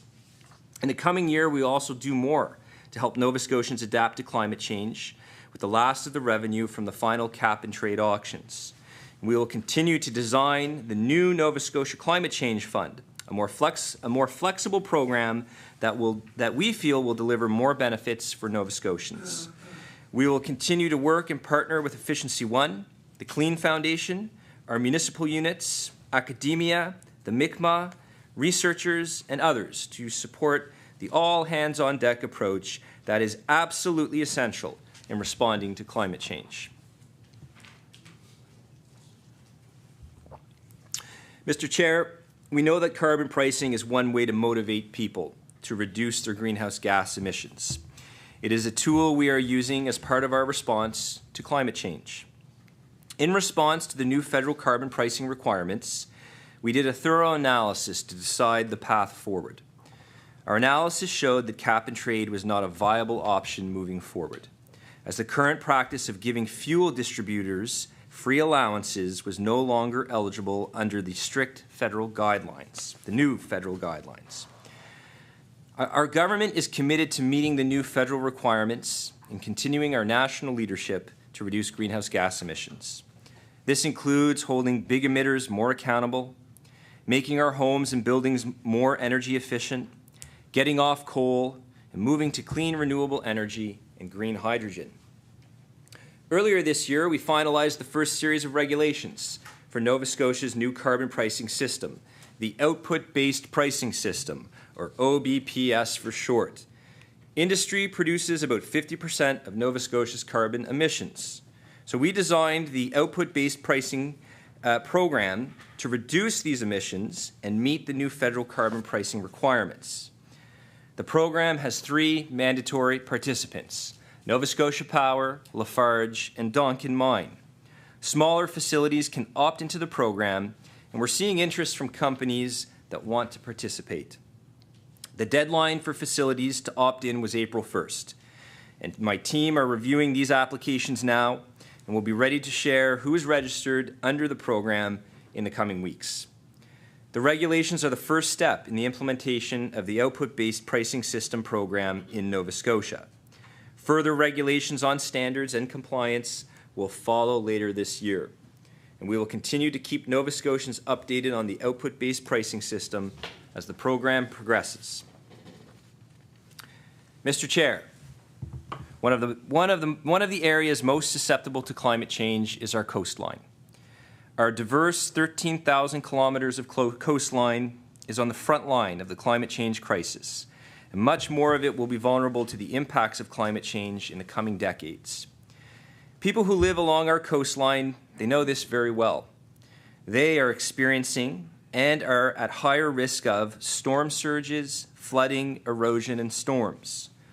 Nova Scotians are coastal people, and we've lived along our coastline for generations. And we will continue to live on our coast, but we need to rethink how we do this in light of how climate change is impacting our shores. In 2019, our caucus supported the Coastal Protection Act in the legislature. We supported it because we agree with the need to protect our coastline.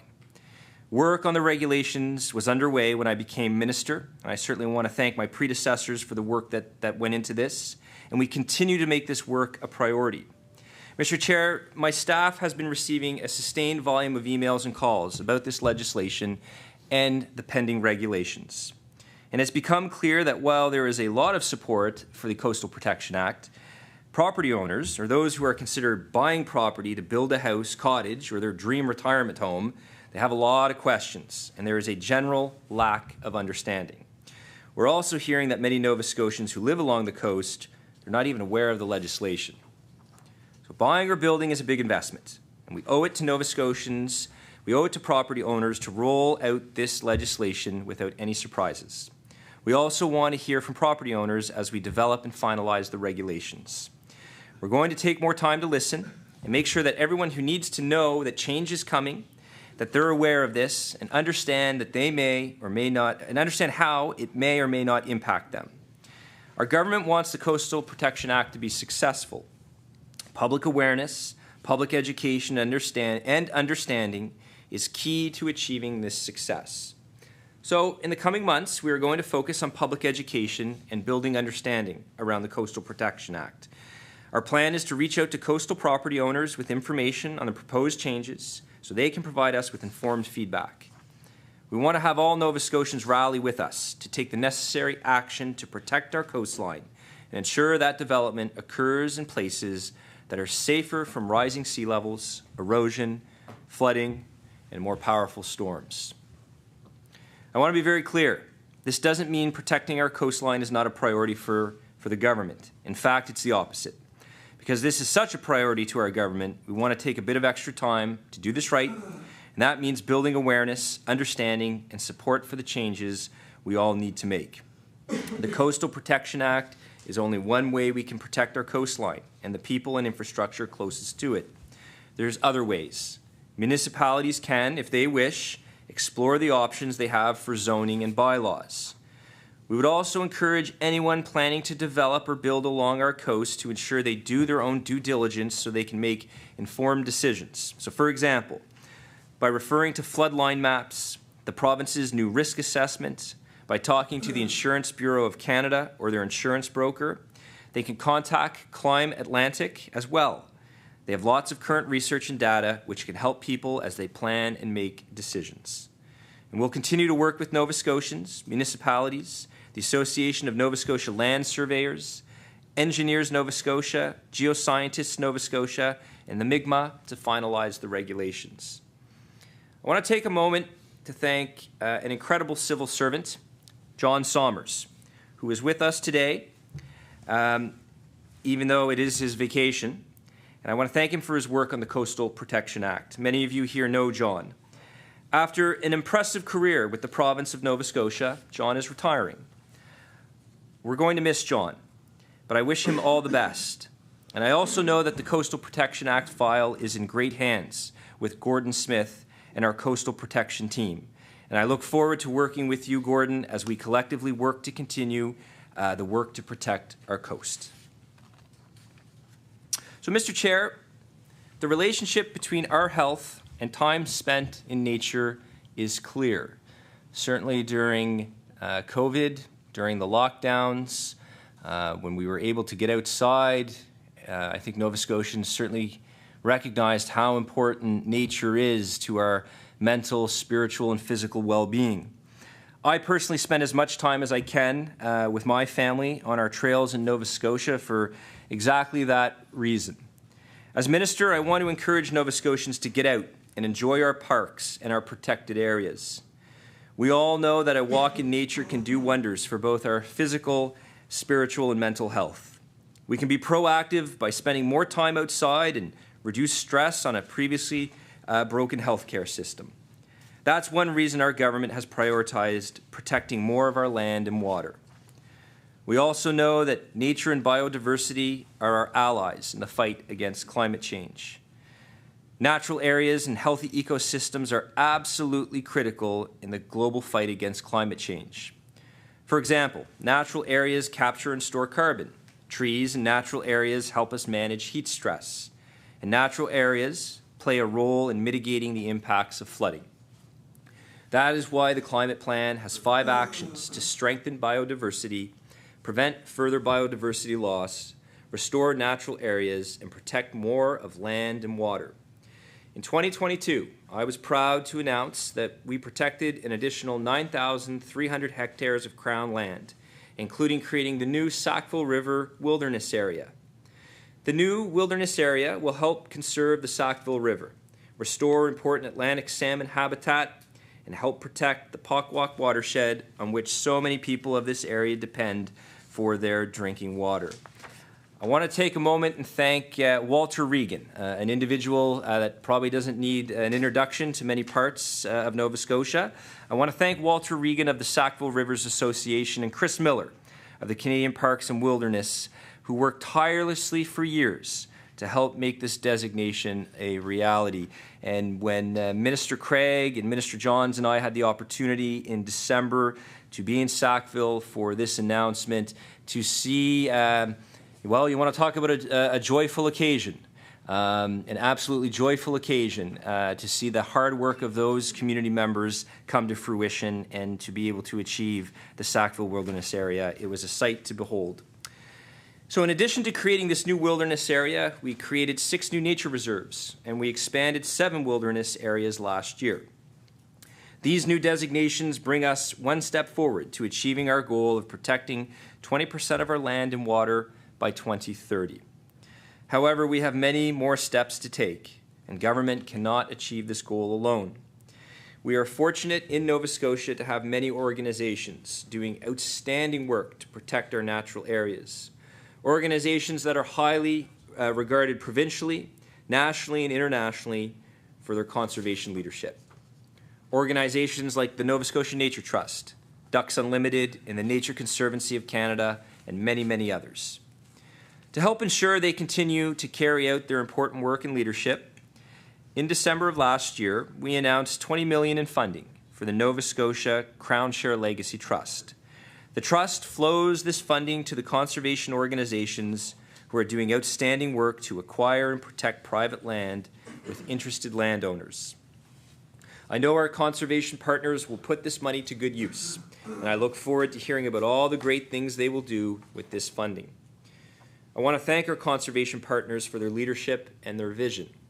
Their work is improving the quality of life for Nova Scotians. It is helping to strengthen biodiversity and protect species at risk, and is helping in the fight against climate change. Achieving 20% conservation will also include working closely with Mi'kmaq in Nova Scotia to ensure their knowledge and priorities are integrated with this work.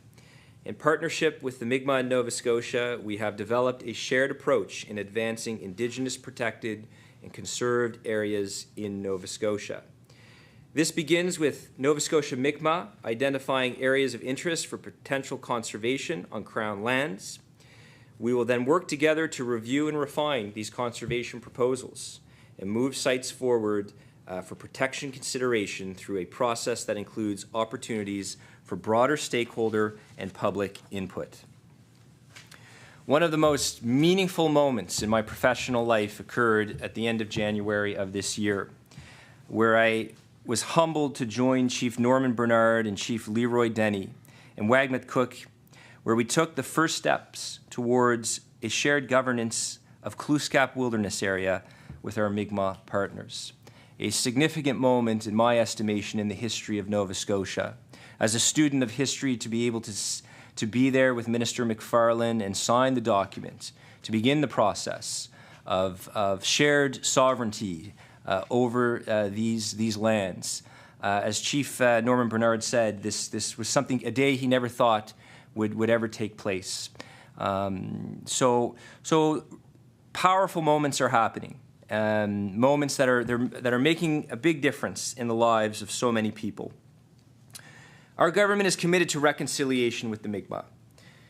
They have been stewards of this ecological area since time immemorial. The Glooscap Wilderness Area is a sacred place to the Mi'kmaq, and this is the first agreement of this type between Nova Scotia and the Mi'kmaq. And we will continue to work closely with the Mi'kmaq, the land trusts, and other partners to advance land and water protection throughout Nova Scotia. We're also working now on the next steps to make a decision about the proposed Archibald Lake Wilderness Area. Specifically, we are in the process of completing consultation with Mi'kmaq and completing a socioeconomic analysis of the impact of that designation. And this work is a priority to my Sustainability and Applied Science Division for the coming months. As we turn our attention to fiscal 23-24, my team will continue to work to designate protected areas from the 2013 Parks and Protected Areas Plan. The Minister of Natural Resources and Renewables and I will also deliver a new protected areas strategy by December of this year, which will help inform the work we have to do to protect 20% of our land and water by 2030. I also want to acknowledge my federal counterpart, Minister Stephen Guilbeault, in the Department of Environment and Climate Change. Last summer, Minister Rushton and I and Minister Guilbeault, we had an opportunity to announce that we are developing a federal-provincial nature agreement. Our two departments and two levels of government have a decades-long history of working together on land conservation, and I look forward to this ongoing partnership this year. And we're currently finalizing several agreements with our federal colleagues that will support our work here and flow new funding from Ottawa to Nova Scotia. This is work that will protect more of our land and water, old-growth forests in the eastern hemlock, strengthen and protect our biodiversity, including migratory birds and species at risk, allow us to do more wetland mapping and research, store more carbon to help in our response to climate change, improve ecological corridors to support wildlife movement, support Parks Canada in making a decision about designating the Blue Mountain Birch Cove Lakes area as a national urban park, support the work of private land trusts, the Mi'kmaq and other partners to protect more land and water in Nova Scotia. And I look forward to sharing more details of our partnership with the Government of Canada in the coming months, as well as more land designations. My team and I were honored to be part of the Canadian delegation at COP15 in Montreal this past September. A very historic city in terms of environmental policy. One thinks of the 1987 Montreal Protocol, and I know Minister Guilbeault to host the world in his hometown of Montreal and my hometown of Montreal as well was a very powerful moment, and deeply grateful to the Canadian government to give us status at that event to see this landmark agreement unfold. I want you to know this deepened my understanding and my commitment and resolve about the importance of protecting biodiversity and our land. And I look forward to continuing these dialogues with the Government of Canada and my counterparts across the country in the coming years. Mr. Chair, in addition to the environmental and climate change response benefits of land protection, we also know that there is a link between nature and human health. Nova Scotians have asked us to fix health care. That's our government's #1 priority. Every hectare of nature that we protect supports that priority. Our minds and bodies need nature. Nature is healing and restorative. Certainly this Easter weekend, weather permitting, getting the kids out on a hike. They're going to pick a trail. Nature improves our well-being. Nature helps our people flourish. Having more protected natural areas contributes to improving our quality of life. And Nova Scotia has been a leader in land conservation. And in the coming year, we will continue that leadership. Mr. Chair, Nova Scotians are aware our government's top priority is health care. So there is a direct connection between a healthy environment and healthy people. Having clean drinking water and clean, safe air to breathe supports public health and prevention of health issues. Nova Scotia is known for our clean air and plentiful water, and we want to keep it that way for generations to come. That's why our department is working on updating our quality standards on clean air and water. And my understanding, this is the first time we've updated this since the early 1990s. I suppose if a regulation was designed when most people still smoked and sat at a typewriter to design regulations, you know it's time to update the regulations. We started work last year to update ambient air quality standards and plan to have those finalized by 2025. The first step was consultation, which took place last summer. We listened and received valuable feedback, which is informing our work. The updated air assessment guidance document is in the final stages of development and is expected to be finalized and available soon. Safe, reliable sources of water is also important for our well-being and health, whether it is for drinking, food production, recreation, or for our uses in our homes, such as bathing. Again, we are fortunate in Nova Scotia to have an abundance of clean water. To make sure that the water Nova Scotians depend on remains safe for humans and ecosystems, we are working on developing provincial water quality objectives. This work will help us set clear goals for water quality in lakes and rivers in Nova Scotia. Mr. Chair, about 50% of Nova Scotians depend on dug or drilled wells for their water. And we know climate change can impact water quantity and quality. One only needs to hear the stories from Southwest Nova over the years in terms of quantity and quality of water. This directly impacts the health of Nova Scotians with dug or drilled wells. And the Environmental Goals and Climate Change Reduction Act commits us to address barriers that exist for people to test and treat their wells. In the coming year, we will do more public education and awareness building to help make sure more people know why well testing is so important. Mr. Chair, Nova Scotians value and enjoy Nova Scotia's many beautiful lakes. With more frequent occurrences of blue-green algae, it is important that Nova Scotians know what to look for and the steps they need to take to protect themselves and their pets and still enjoy our lakes. Mr. Chair, we can expect to see more frequent blooms, even in pristine lakes, because of the impacts of climate change. Knowing what to look for allows people to be watchful and keep their families and pets away from potential harm. Last summer, we ran an education campaign to make Nova Scotians aware of the potential presence of blue-green algae, its dangers, and how to protect their families and their pets. The 2022 campaign was very effective, driving more than 79,000 users directly to the blue-green algae webpage. On Facebook alone, we reached more than 210,000 Nova Scotians with over 1 million impressions. We are running another campaign this year to reach more Nova Scotians. Strong, effective protection of our lakes and waterways is dependent on strong regulations. We already have strong regulations, but we are working to make them even stronger and to be modern. As our province grows and there is more development, we are doing more to make sure this development is not negatively impacting our lakes and waterways. Sediment and erosion are concerning, and that is why adequate prevention and control is so important. This is a complex issue and involves both municipal and provincial levels of government. Each have roles to protect our environment in urban areas where development is happening frequently. I want to assure Nova Scotians that developers have to comply with the Environment Act and its very robust regulations. Our province's watersheds, lakes, rivers, and waterways are among our most precious resources. And in the coming year, the department team will continue their work on water security and sustainable development. Mr. Chair, creating a circular economy and cutting down on waste and litter is essential to help ensure the health and sustainability of our environment and our resources. We are on a path right now to transform our recycling programs in Nova Scotia. Our waste management sector and the circular economy create jobs and business opportunities, and they drive innovation. Moving Nova Scotia to a circular economy was another goal we committed in the Environmental Goals and Climate Change Reduction Act. Nova Scotians have long been leaders in waste diversion and recycling, going back to the 1990s, and we're very proud of our record on solid waste reduction.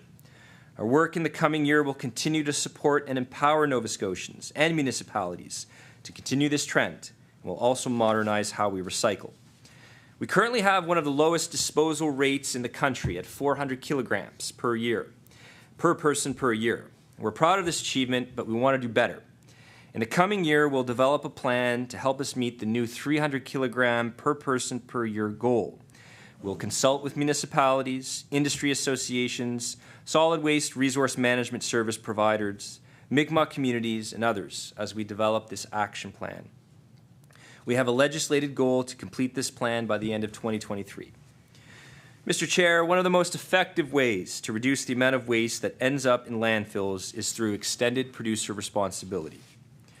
When I appeared before you a year ago, we were consulting stakeholders to create the best possible extended producer responsibility program for our blue bag materials in Nova Scotia. We used the valuable feedback we received to inform the expanded program and regulations. And the department team is prioritizing this work, and I expect we will have the regulations ready very soon. Finally, this year, we will start to work on the Litter Bug Act, which will aim to reduce litter in our province. We value our partnerships with municipalities, waste management service providers, Divert Nova Scotia, and others to create greener communities and to support our respective waste reduction goals. I want to take a moment to thank them for the role that they play in waste management and reduction. Mr. Chair, I'm just going to have a drink of water. Mr. Chair, my department works actively to protect our health through a rigorous set of regulatory responsibilities. The correlation is simple. A healthy environment equals healthy people. Over the past year, we have made progress in modernizing and enhancing our work, including our environmental regulatory processes, while managing a record high volume of regulatory applications. The volume of applications for environmental approvals increased by 2,500 applications between 2018 and 2021. This increase demonstrates what we know. For the first time in generations, since 1926, when we started to keep this demographic data, Nova Scotia is growing. Our economy is strong. We have new opportunities. With growth and opportunity comes more interest from industry and businesses who want to work here. And our government is taking action to spur population growth, to grow key sectors and strengthen local businesses so that we can secure Nova Scotia's place in the economy of the future. Our government has a vision not only to move away from fossil fuels by 2030, but to make Nova Scotia a global leader in clean, renewable energy within the next decade. Energy that will power our grid and meet the needs of Nova Scotians, and energy that we can export. I believe we have what it takes to be a producer and exporter of wind, tidal energy, green hydrogen, and so much more. Last fall, we made changes to ensure the green hydrogen sector has clear, easy to understand information about the environmental regulations they must adhere to in Nova Scotia. These specific changes clarify the environmental regulatory path for green hydrogen, while also maintaining our higher environmental protection standards. As the regulator, my role is to be a steward of the environmental assessment process, which allows innovative projects like these to proceed while ensuring the environment is protected. We can do both, and do both extremely well. Mr. Chair, our department is making great progress assessing our regulations and approaches to ensure that requirements are clear, easy to understand, and can be met with a minimum amount of red tape. We want companies to spend less time trying to figure out our environmental protection rules, just be able to focus on knowing them, understanding them, and following them. By streamlining and modernizing our processes, we expect to yield even better applications and reduce the amount of time staff have to spend explaining our laws and regulations. It's important both for the department and our clients that we set clear expectations and follow through to ensure that these expectations are met. I want to assure Nova Scotians that this doesn't mean we are compromising environmental protection. In fact, it's the opposite. For compliance to happen, companies and industry must have clear knowledge and understanding of the requirements they must adhere to. One example of work we did this past year to help make it easier for industry and companies to know and understand what is expected of them was to create 2 business relationship manager roles. These 2 navigators help companies understand and navigate our environmental regulatory process. Their work is making a difference in helping to make sure our laws and regulations are clear and companies know what they must adhere to and what they need to provide us as the regulator so that we can make informed decisions. We received 2 new FTEs in our budget for 2023-2024 to make these 2 positions permanent. This will help make sure industry and companies know what is expected of them and can better navigate our environmental regulatory process. Mr. Chair, we are hard at work to modernize our department's regulations and processes to help make sure they can be met with a minimum amount of unnecessary red tape, and we are keeping Nova Scotians in mind every step of the way. This year, we will continue our work on reviewing the environmental assessment process to meet our timeline to modernize it by 2024, as set out in the Environmental Goals and Climate Change Reduction Act. And we are applying this lens to all of the work to see where we need to modernize and remove ambiguity. Another part of our modernization process has been finding the best places for our programs and people to fulfill their duties. This meant transitioning some teams from our Sustainability and Applied Sciences branch and Inspection, Compliance and Enforcement branch to the Department of Agriculture. This restructure made for better alignment for these teams, and we're happy to see them thrive over at Agriculture. This transition has resulted in 19.8 FTEs and a budget of just under $1.9 million being transferred from Environment and Climate Change to Agriculture. This was a direct lift and a shift of both FTEs and budget and not a decrease in investment. In the coming year, we will continue our work to modernize the environmental assessment process by 2024. And I want to take a moment to thank the staff who work on environmental assessments. There's a lot of moving parts over there, a lot of work taking place. Those who monitor and enforce these approvals, holding industries and companies accountable, they work extremely hard. And any steps we can take to make our process and requirements easier for industry to understand also helps reduce unnecessary back and forth for my team. Mr. Chair, Nova Scotia has a troubling history of environmental racism. Racism that continues to cause harm and trauma to African Nova Scotians, to Mi'kmaq, and others whose voices are too often not heard or listened to. These situations contribute to health inequities in the communities as well. This was unacceptable then, and it's unacceptable now. Nova Scotia must do better. That's why the government built the concept of equity into all our environmental goals. We're determined to protect the health and well-being of all Nova Scotians. We are also committed to ensuring every Nova Scotian has equitable access to healthy, safe, and sustainable environment, as well as equal protection from environmental harm and the impacts of climate change. As part of our work, we have created a panel to address environmental racism.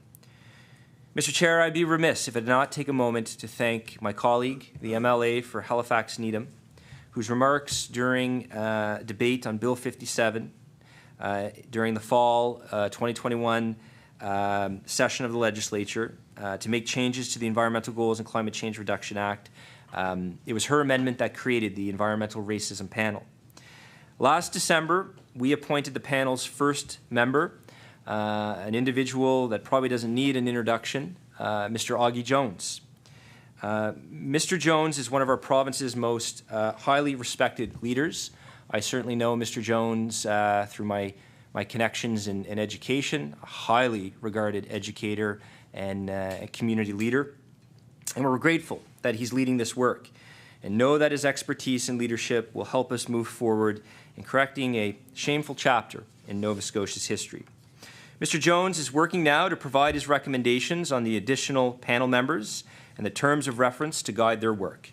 This information will be shared as soon as it is finalized. This panel is one way to support a community-informed approach to addressing environmental racism in the province. And we look forward to receiving the panel's recommendations by the end of December and to take their lead to address these historic wrongs. Mr. Chair, I've mentioned that many commitments that Environment and Climate Change is responsible for under the Environmental Goals and Climate Change Reduction Act. I am proud to say that all of the commitments for 2022 were achieved. Of course, there is still much more to be done, and not just by us, but by all departments.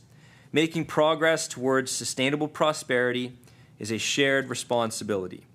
And many of my colleagues in other departments have commitments under the Environmental Goals and Climate Change Reduction Act, and I can tell you they are hard at work on achieving them. I'm so pleased that we're working towards a clean, healthy, and sustainable future together. You will be able to read about the progress we're making across government in the second annual progress report that will be released before the end of July.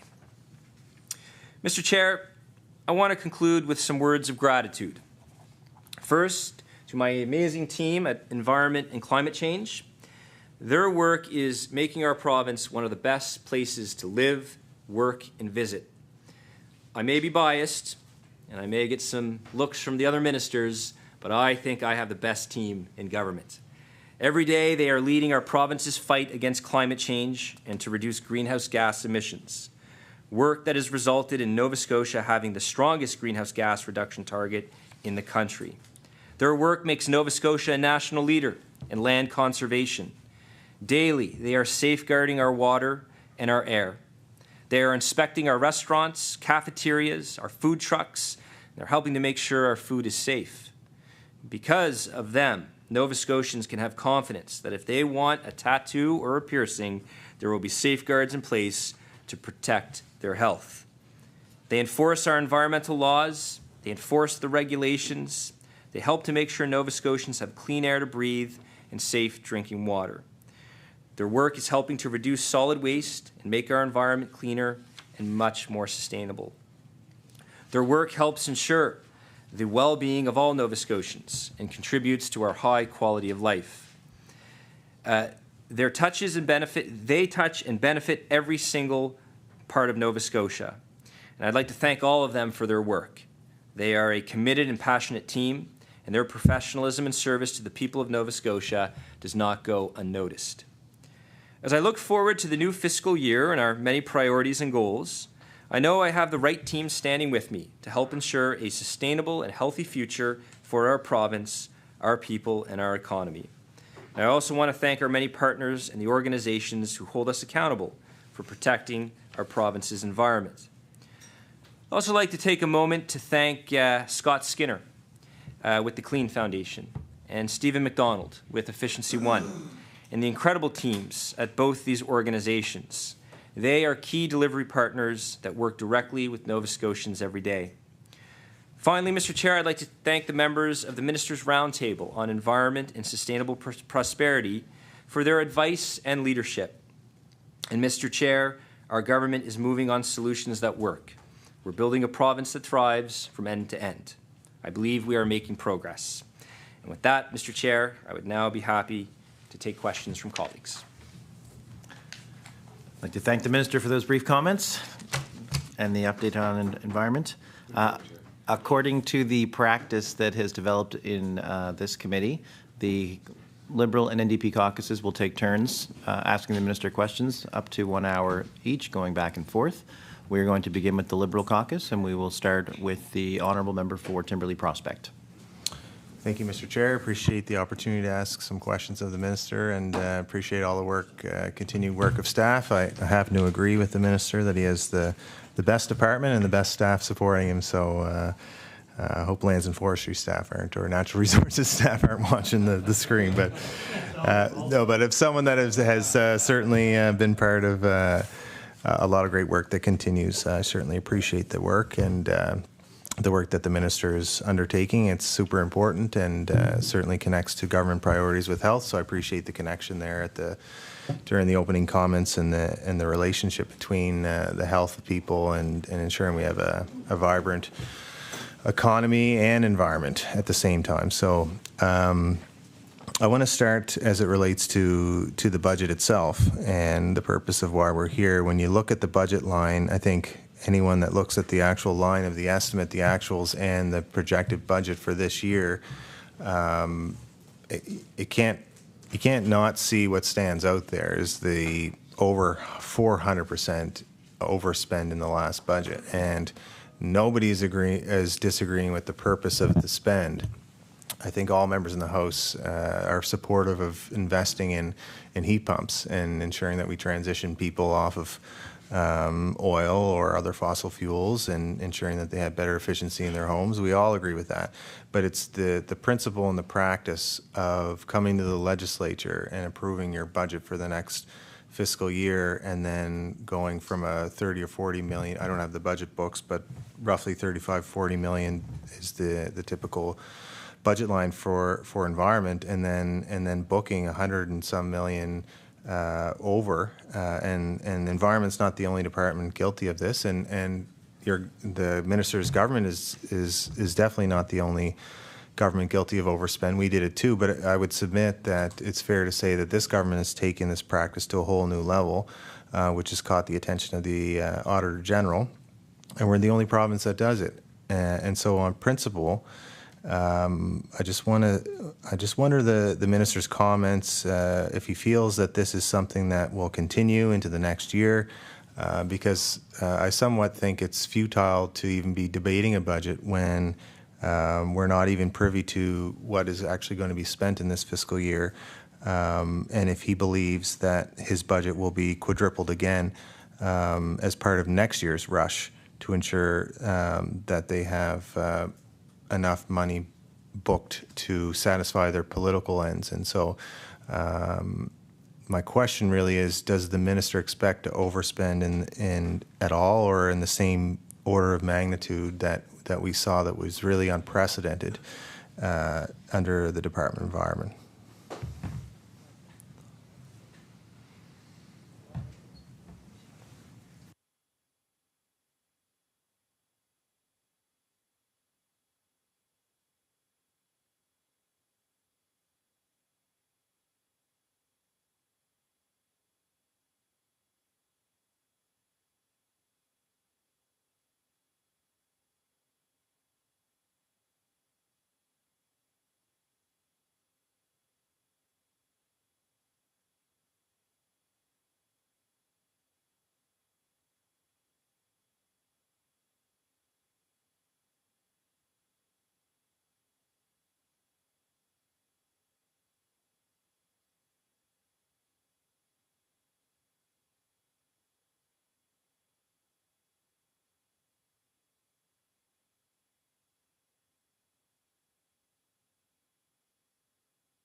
I recognize the Honourable Minister of Environment and Climate Change. Thank you, Mr. Chair, and I want to thank the honourable member for that question. Climate change investments are a priority to this government, and so what you're seeing here is a timing difference. You have the in-year forecast that's outlined there, and let's not forget now we have an approved climate plan now. Right, and along with that is going to be allotted expenditures that will go to financing these very important 68 goals.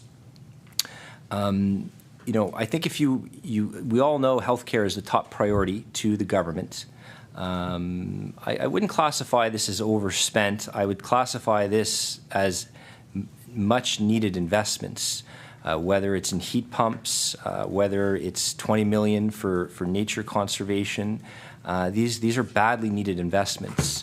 I can tell you, the other hat that I wear as chair of Treasury Board, certainly there was a lack of investments in the previous government in certain areas, and I don't say that as a knock.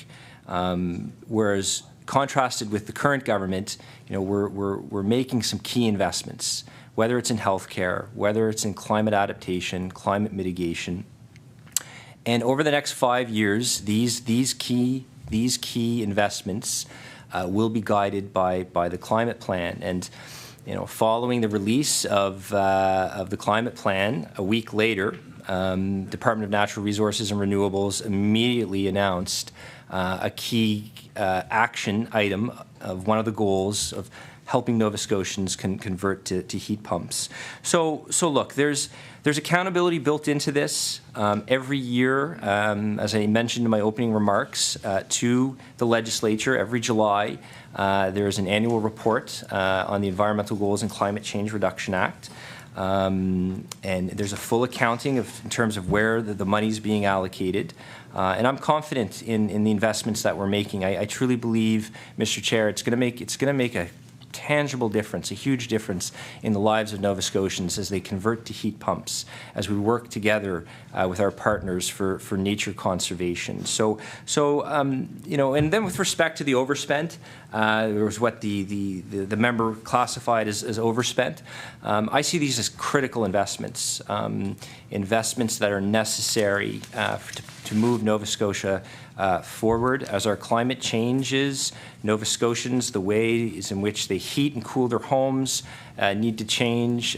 We need to amp up energy efficiency programs, and we're going to continue to do that because we know it's the greatest way to help Nova Scotians in a very tangible way.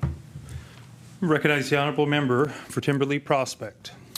I appreciate the answer, and I'm actually arguing the opposite. If we are looking to these important investments, and if they are indeed important to spend that much, then why wouldn't we come into this year's budgeting asking for a significantly increased budget so that we can continue to spend in these areas? And you have a new climate plan, you're going to need substantial more revenue to put into this. I've been there before, and if we're talking about past governments not spending where we need to, I remember looking at all the historic mines, gold mines, and other mines that needed remediation and needing to go to Treasury Board and finding tens of millions of dollars to put into ensuring that we cleaned up the mess.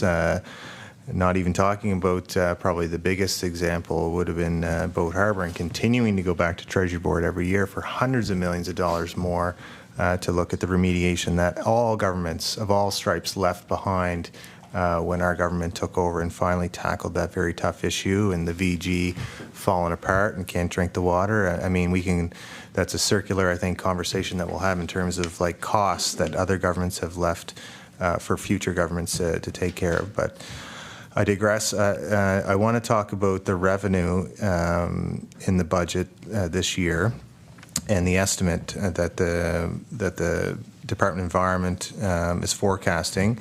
Where can we find the output-based performance standard revenue that we know is substantial? The minister referenced it in his opening remarks. He even referenced the participants that we know of that are going to be contributing. So we know Nova Scotia Power is contributing, which was announced on the first day, and subsequently we know Lafarge and Donkin will be participating, potentially more. So I tried to find some information at the committee level, but surely the government has some idea in terms of revenue, and they're responsibly booking some revenue that's coming into the province, into the new climate change fund that they've put forward. I just believe that they should have some kind of number that they're comfortable sharing with the public in terms of scale of revenue that will be going into that fund as a direct result from the output-based performance standards.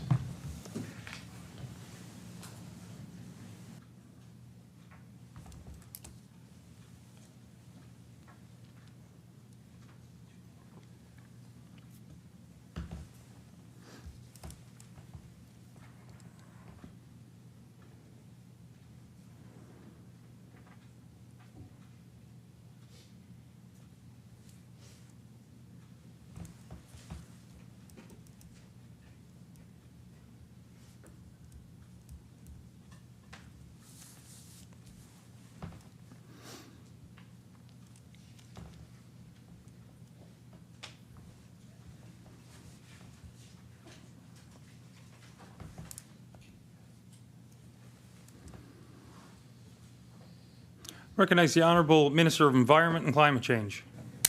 Thank you, Mr. Chair, and I want to thank the honourable member for the very important question. So we are in that process of transitioning to the output-based pricing system. As I indicated, we're in the process of finalizing the list of participants. There's no revenue expected from OBPS until December of 2024, until we complete our transition from cap and trade. So currently, in addition to the $7 million climate plan allocation in 2023-2024, the Green Fund will allocate $34.4 million towards the climate plan, and that's going to be totaling $41.4 million for fiscal 23-24. And along with that, I'd like the member to know that we've also invested $193 million in climate plan initiatives during 2023-2024, and this was obviously the first year of the climate plan. Certainly, projections I think could potentially be in the millions, obviously, the hundreds of millions in terms of the revenue that will be raised here with a much more, but again, I mean, as we design the regulations and get the work underway, we'll have more information, but I think it's fair to expect that there'll be significant revenue that will be raised through this system that will allow not only, for the great programming we have for climate adaptation and mitigation programming to not only continue, but to expand that. And obviously having a climate plan in place now, it really is our roadmap in terms of policy discussions and decisions. I have to say, in terms of just internal meetings, right? Like now that we have 68 goals, we have EGRA in place in terms of planning and priorities, and it's been a game changer in terms of the operations because it's our roadmap. It gives us clear outcomes to know what we're working towards. So look, I mean, the work is ongoing with OBPS. I think it is absolutely fair to say we're going to be able to raise significant revenue through this by holding our large emitters accountable, and it's our intention to be utilizing the revenues from that to support the programming outlined in the climate plan. Recognize the Honourable Member for Timberley Prospect. Is this the fund that will continue to fund the programs and initiatives in the Green Fund? Will those funds be allocated into the Climate Change Fund to continue to fund those types of programs?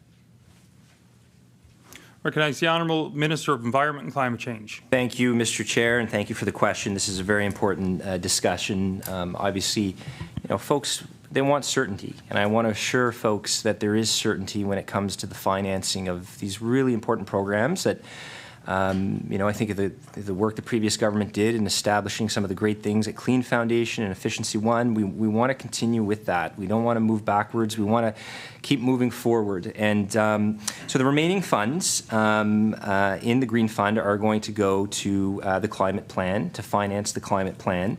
And as we transition to the output-based pricing system, that will be put into the Climate Change Fund, which will replace the Green Fund. And so the Climate Fund will be composed of the revenues raised in the OBPS, along with general revenue. We'll be able to put monies from general revenue into that fund, and that's when we talk about the flexibility.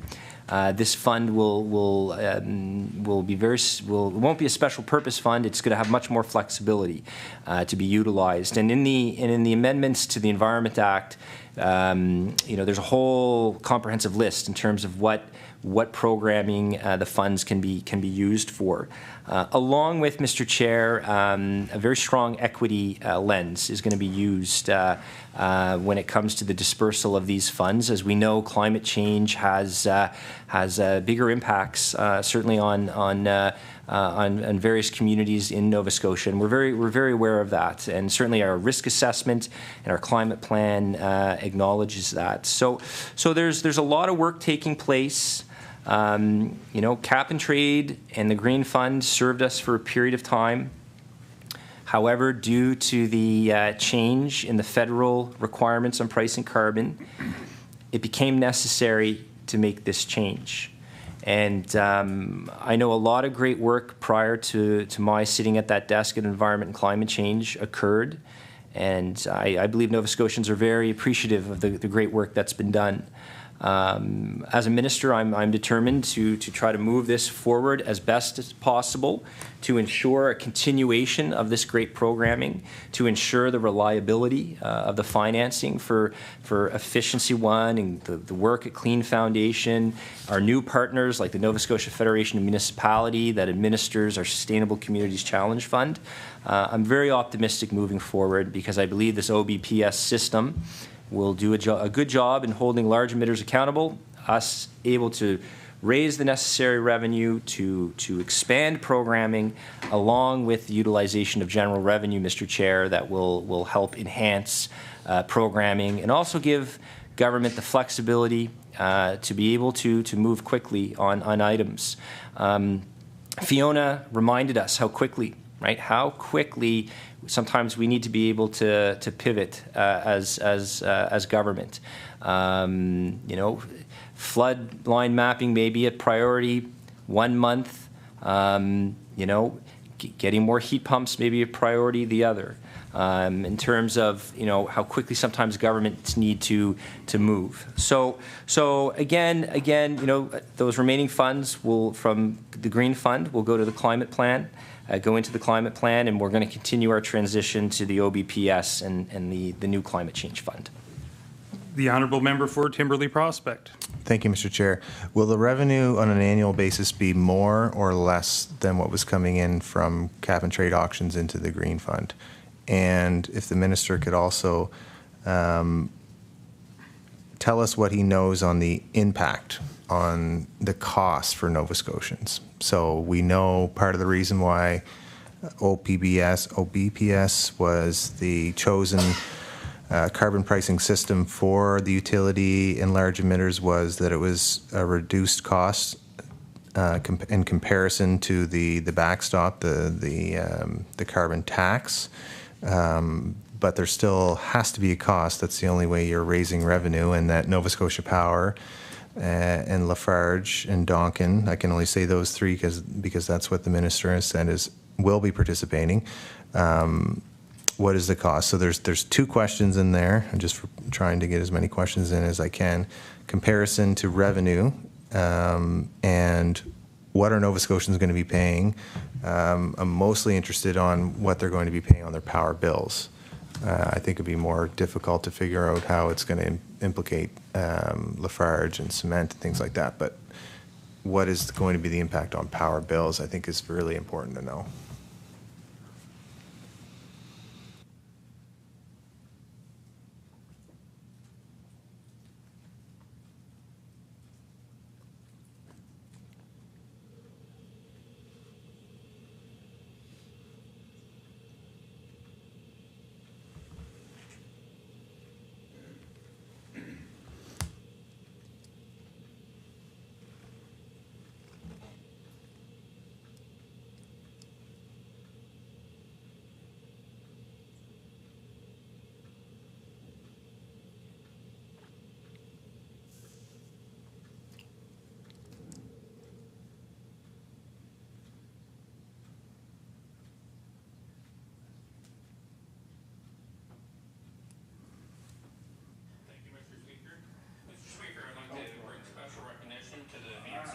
Can't do member statements in here.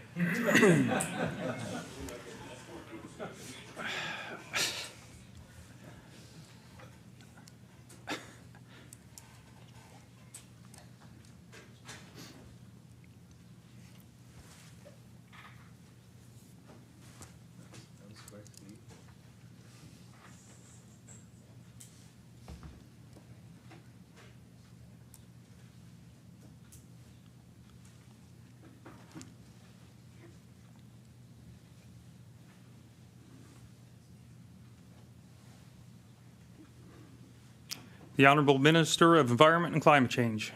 Thank you, Mr. Chair, and I really appreciate the question asked by the member. I think we all acknowledge as elected officials having the honour of representing our communities, just, you know, how affordability and cost of living is a big question, is a big lived reality for a lot of our residents, and I certainly hear from my folks, you know, some of the challenges. So we know with cap and trade, and the honourable member would be aware that the revenues fluctuated with cap and trade. With OBPS, we're continuing to work with on the design of that, and you know we expect there'll be fluctuations with OBPS as well. But we're continuing to work on the design details for that. However, it is our commitment that we are going to fully fund all of the climate objectives from the OBPS. So, with respect to the federal backstop on the industrial side, if that had been imposed on Nova Scotia by the feds, it would have been very problematic. In our estimates, it would have caused a 7% impact to rates, and the impact of the provincial system is expected to be significantly less. So that's why we were very, very adamant about making sure that the provincial OBPS was the way to go. At the end of the day, obviously, we want to protect the environment, we want to reduce greenhouse gas emissions, but we want to do it in the most affordable way possible for Nova Scotians. And what we designed was acceptable to the federal government, to Environment and Climate Change Canada. So as we transition to this new federal model of pricing carbon, you know, we want to do this in a way that is the most affordable to Nova Scotians on the industrial side. Obviously, the honourable member knows the government's perspective on the consumer side when it comes to the federal rules on pricing carbon. However, the system that is now in that process of transitioning to OBPS, this is a much more affordable choice and logical choice for Nova Scotians to price emissions on the industrial side. Thank you, Mr. Chair. The Honourable Member for Timberley Prospect. So you said 7% would have been the carbon tax option. Cap and trade was less than 1%. What's the OBPS percentage on power rates, and when will that take effect?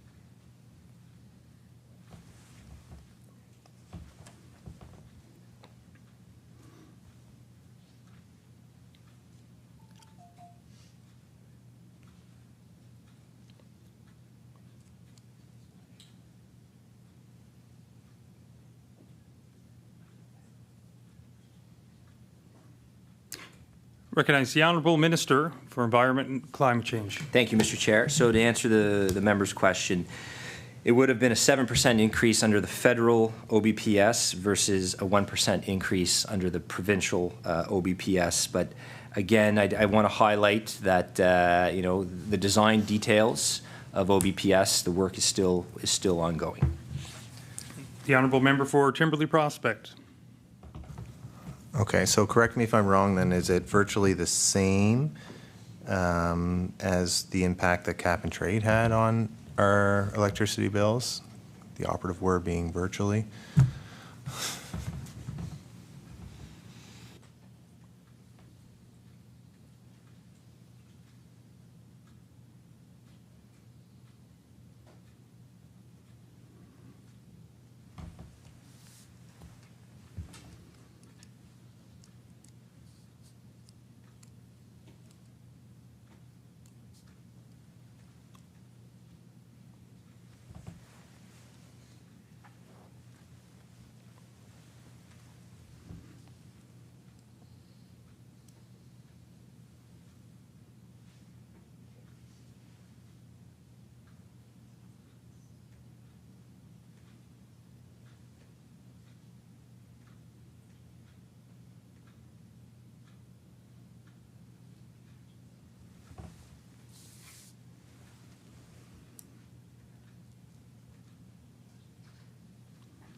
The Honourable Minister of Environment and Climate Change.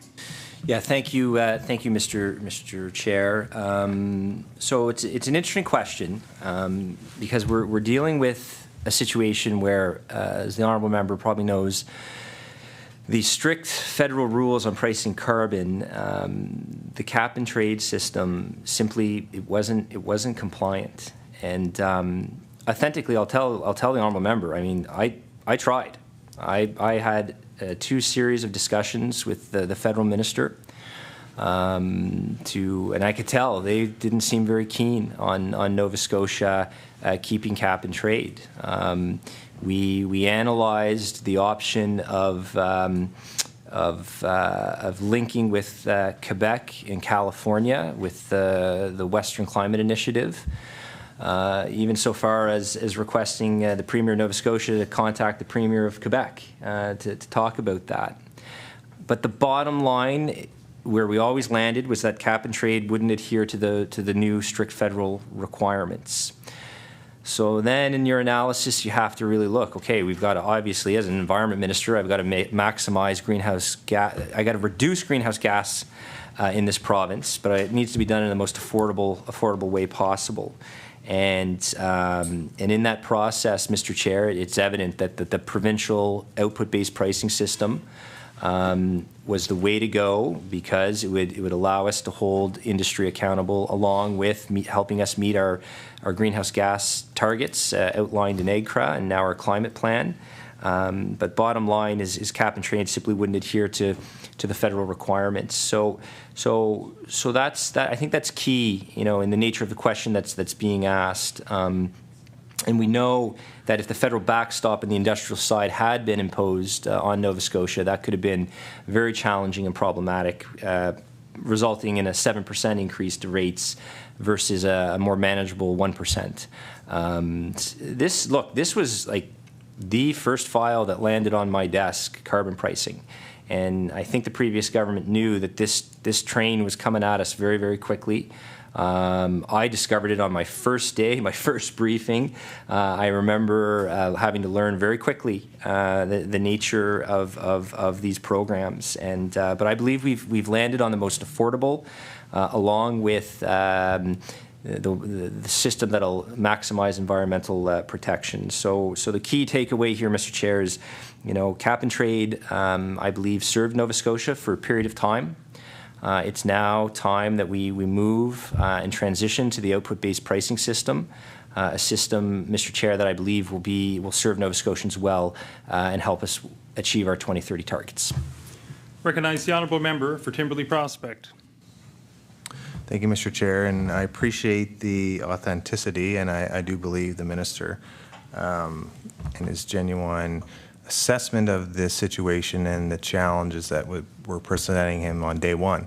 But keep in mind that the system we had that was 1 cent a litre and less than 1% on power rates complied with the carbon pricing of 10 all the way up to $50 a ton carbon pricing, and the federal benchmarks were moving it for beyond $50 to $65 and ascending up to $170. And so I think I've said in the past, I can accept that the federal government wouldn't want a program that's internal to Nova Scotia that doesn't link on the $170 a ton, but we're not there yet. That would have been in 2030. And so I find it very hard to believe that we couldn't have compromised and found a solution to protect Nova Scotians on their power rates and at the gas pump that didn't move the needle up, because we threw out all the work in terms of a leveraging negotiating position and how much we're so reliant on coal and other fossil fuels and the cost of it, because as we established last night, it's triple the cost of renewable energy, and we don't have access to hydro like Central Canada does. We don't have access to cheap natural gas like Western provinces do.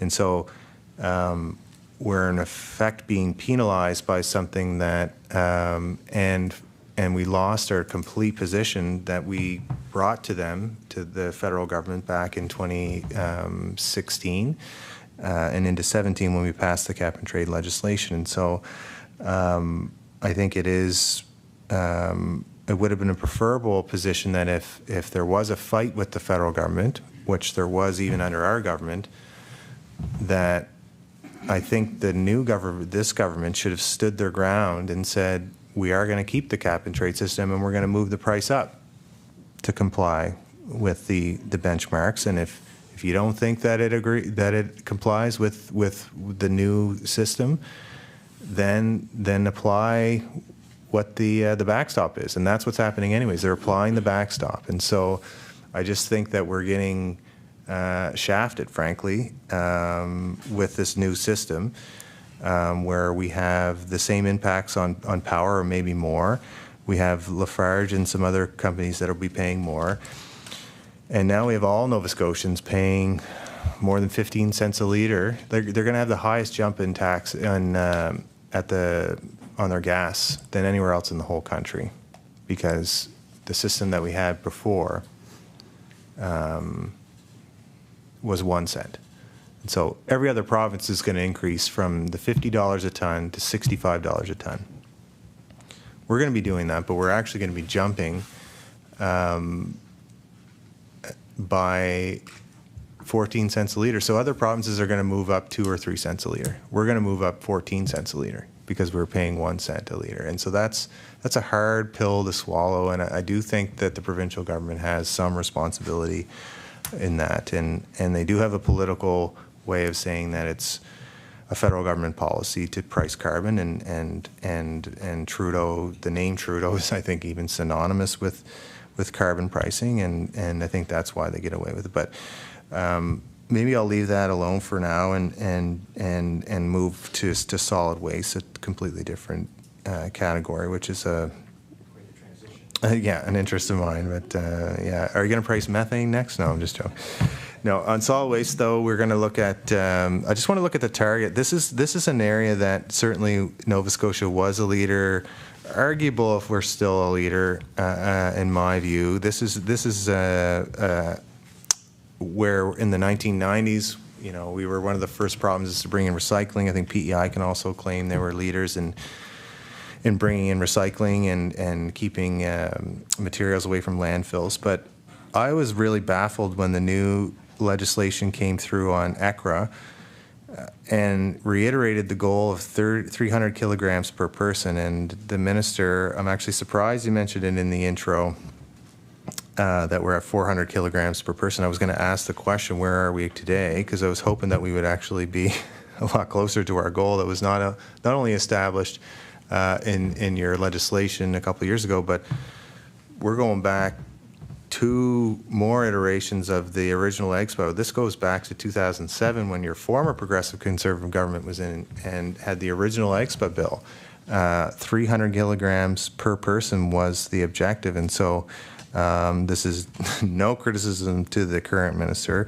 I think all stripes are implicated in this, but I don't know what it is about solid waste, but we're not making progress.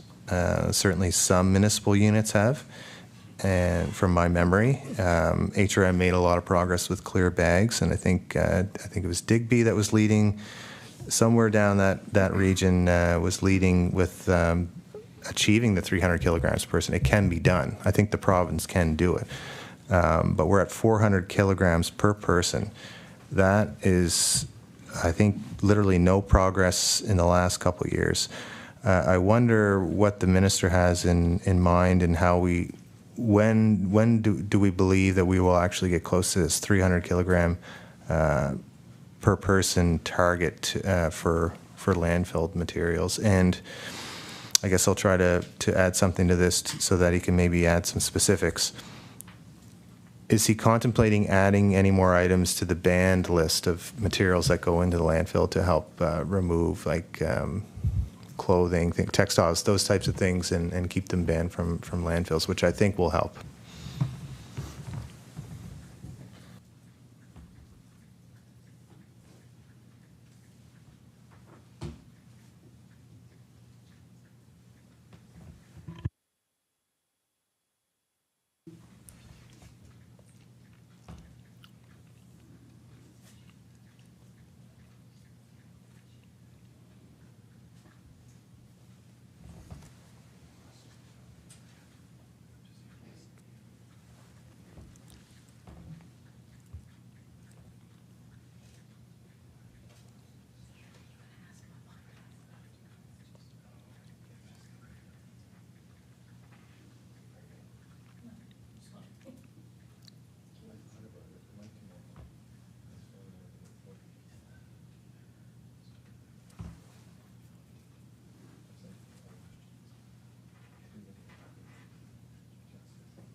Recognize the Honourable Minister of Environment and Climate Change. Thank you, Mr. Chair, and I want to thank the Honourable Member for their comments and questions. A couple things, though, I want to sort of unravel and package, peel the onion back on a bit. So with respect to cap and trade, just returning back to that, it's again, just a couple facts I want make sure that are out there that are established. It doesn't work under the strict federal rules on pricing carbon. And I want to be clear with Nova Scotians that the Premier and I and the government, we really stood our ground on this. A series of meetings and negotiations took place with Minister Guilbeault and I, back and forth, discussions, and we presented in August of last year, I believe, a very progressive climate change alternative, climate change plan alternative to pricing carbon. We do not believe in a time of historic inflation that imposing a carbon tax on consumers is the appropriate path for the federal government to take. We know that there are multiple ways in which you can fight climate change, and we do not believe as a government that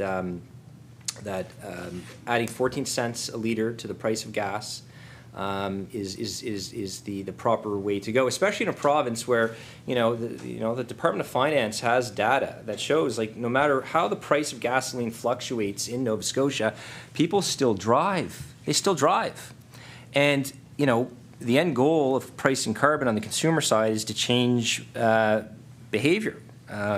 We get that, but the market's already done that. So look, I mean, we've certainly had it out in the legislature on this item. I can say my conscience is clear. I truly believe we have stood our ground on this, and not only that. I mean, the quants are in now. The quantifieds. The Parliamentary Budget Office just released the other day, that Nova Scotia is not going to get its fair share in the rebates. And this is troubling, because on a number of occasions I have reached out, when I say my staff has reached out to Environment and Climate Change Canada. The most recent outreach was in early March, to find out how they calculated the rebates.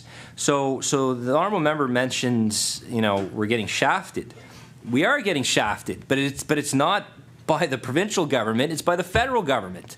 And Nova Scotians on Canada Day, the federal government is going to have to own that and wear that. We have been crystal clear that this is not appropriate. This is not the way to go. We've presented alternatives to the federal government. And unfortunately, they didn't go for that, which is, to me, is mind-boggling, because we have the strongest targets in the country. We have a very decisive, progressive 5-year climate change plan. We are in the process of developing clean renewable energy, offshore wind, green hydrogen, onshore wind. So much is happening here in this province. So bottom line, cap and trade wasn't going to work. They weren't interested in allowing cap and trade to move forward, probably because they, being the federal government, wanted this to be national policy, with the exception, of course, of Quebec, who maintains their cap and trade system. And you have to ask Ottawa why that occurs. So that's what I'll say on that in terms of pricing carbon. With respect to your question on solid waste, I'm really glad you asked that. The circular economy is a key component in the Environmental Goals and Climate Change Reduction Act. We have an ambitious target for that. Nova Scotians are recognized as leaders in waste diversion. You think of the great work of Divert Nova Scotia. You think of the great work of the regional chairs throughout the province, the municipalities coming together.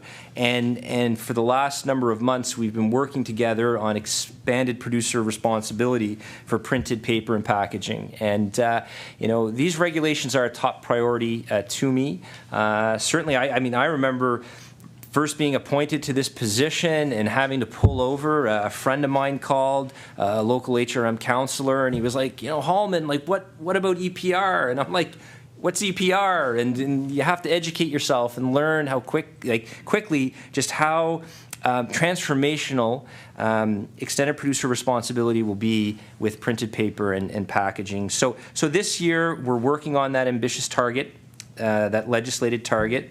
By the end of this year, we'll have a plan to get us from what that plan will look like to get from 400 kilos per person per year to 300 kilos per person per year. And I have all confidence in my team to get us there. I know, Mr. Chair, there's been some great work done in the last couple weeks by my staff on EPR.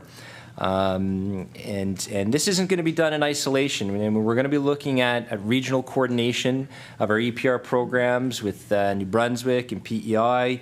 A lot of stakeholder consultation has gone into this, and I can say with certainty, with confidence, that Nova Scotians over the next number of years are going to see a transformational change in how we do waste disposal, how we do recycling. I'm very optimistic that we were able to achieve that goal to go from 400 kilograms to 300, and this year we'll be designing that plan to help us get there. Thank you, Mr. Chair. The honourable member for Timberley Prospect.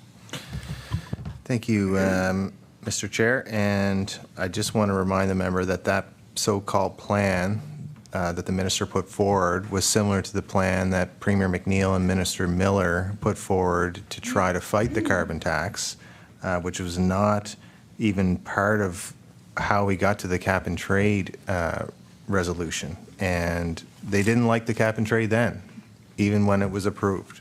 So just to say that they didn't like it, and we have a jurisdiction, the minister just mentioned Quebec operating with a cap and trade, I don't think provides confidence that we couldn't have found a solution around cap and trade, whether it's linking or not. I know I'm running out of time, but I want to get some more questions on solid waste because this is important. I know the minister knows that there was a revised approval at the Otter Lake facility in HRM in November that just passed in 2022. Since the dismantling of the line which sorted out materials that shouldn't be going into landfills, especially organics and treating organics. One of the conditions that was put into that approval to try to provide some confidence to the community that it wasn't going to be a truck and dump site that would just literally put everything in the landfill without people being able to sort it out was that condition 16, performance and limits. The performance targets for this facility include compostable waste, organics, shall not exceed 10% of the total amount of municipal solid waste landfill by mass. And I think it's important that we notice that it says shall, because whenever we're drafting legislation, that's pretty clear that, that it's not a may, but it's shall. And according to the last two performance audits, since the sorting line has been removed, that 10% requirement has been exceeded. So we have more than 10% organics that are banned from landfills going into the Otter Lake landfill. So I wonder if the department, if the minister's concerned with this non-compliance issue at Otter Lake.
Recognize the Honourable Minister of Environment and Climate Change.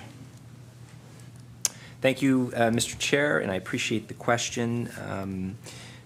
As the honourable member knows, there are very strict terms and conditions related to this. At any time, if there's ever any concerns, I want to encourage community members to reach out to our Bedford office. As the honourable member knows, we're always open to hearing feedback, concerns. And so I just want to highlight that because I think that's very, very important that we keep those channels of communication open. As the member knows, I mean, the front end processor, it's still doing its work. HRM has submitted a compliance plan, and they can discontinue. I'll just a moment here until we get some more information for you here. Yeah.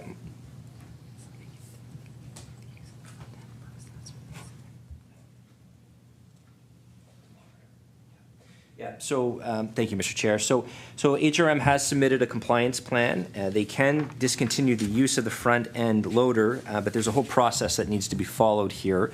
And my inspectors, the inspectors in Environment and Climate Change, will monitor that.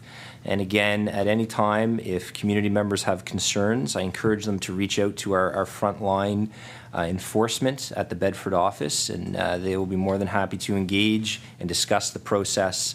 And certainly, I recognize, I mean, change is never easy. However, I want your community to know that they'll be supported by my department as Otter Lake makes those changes. Recognize the Honourable Member for Timberlea Prospect. Thank you, Mr. Chair. And within that same approval, there is a condition that if a performance audit determines non-compliance with performance and limits or the compliance plan, the approval holder, which is HRM, shall develop an enhanced diversion plan. And so this enhanced diversion plan is something that the community asked for, and it's in the permit that it shall have this diversion plan in place. And so I've always said, like, the community doesn't necessarily care what it is that protects the environment, whether it's the front-end processor, waste stabilization facility. We can live with changes, but we wanted to make sure that whatever changes occurred at the site, that there wasn't adverse impacts to the environment. And if you're going to dismantle a system and you can prove that there's evidence that there's no change, we talked about diversion. The minister said that we're leaders in diversion.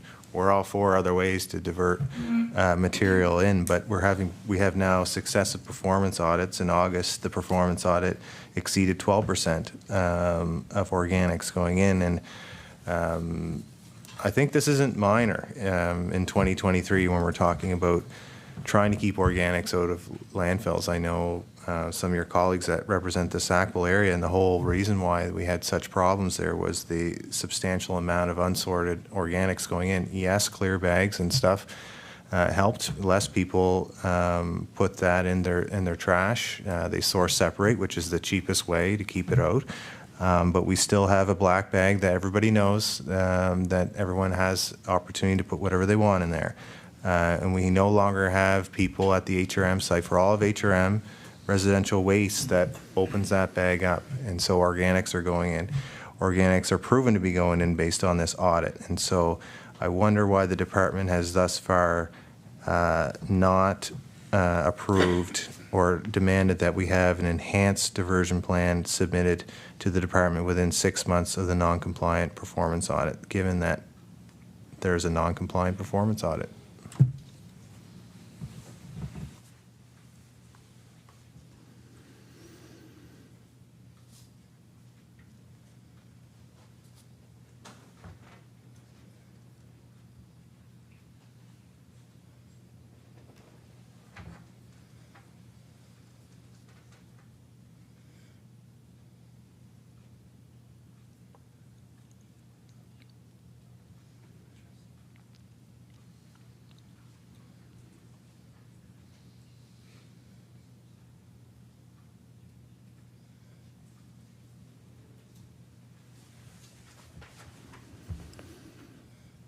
The Honourable Minister of Environment and Climate Change. Thank you, Mr. Chair, and thank you for the follow-up question to the honourable member. So as the honourable member knows, I mean, the front-end processor has to remain on site. And obviously, if there are concerns, I'd encourage the member to bring this. We'll bring this to the Bedford office. The compliance team is always monitoring this. If there are concerns, if there's new information that community feels that they have, bring that to the ICE division, the Inspection, Compliance, and Enforcement Division. There's always ongoing monitoring of this. You know, they're keeping a very watchful eye, not only on this, but many other things. And I would encourage the member to reach out to that Bedford office, and I'm more than happy to facilitate that. If there are concerns from community members, we're happy to engage and go and have a look. Thank you, Mr. Chair. Recognize the Honourable Member for Timperley Prospect. Thank you, Mr. Chair, and I recognize the minister wouldn't have the detailed information in front of him, but there was a letter sent to the staff, and the staff responded that based on the outcome of the baseline audits, HRM and Mirror, who's the operator, may propose updates to the plan if deemed necessary. But there's nothing in the terms of the approval permit that says that they may propose, and that's what I go back to the shall, that gives the approval holder that much discretion on whether or not they actually have a compliance plan to look at how they're going to divert all this organics. And so I guess I'll just ask the minister, because ultimately I know how compliance works. Like, you have either a directive from staff, you have summary offense tickets you can offer, and then ultimately a ministerial order.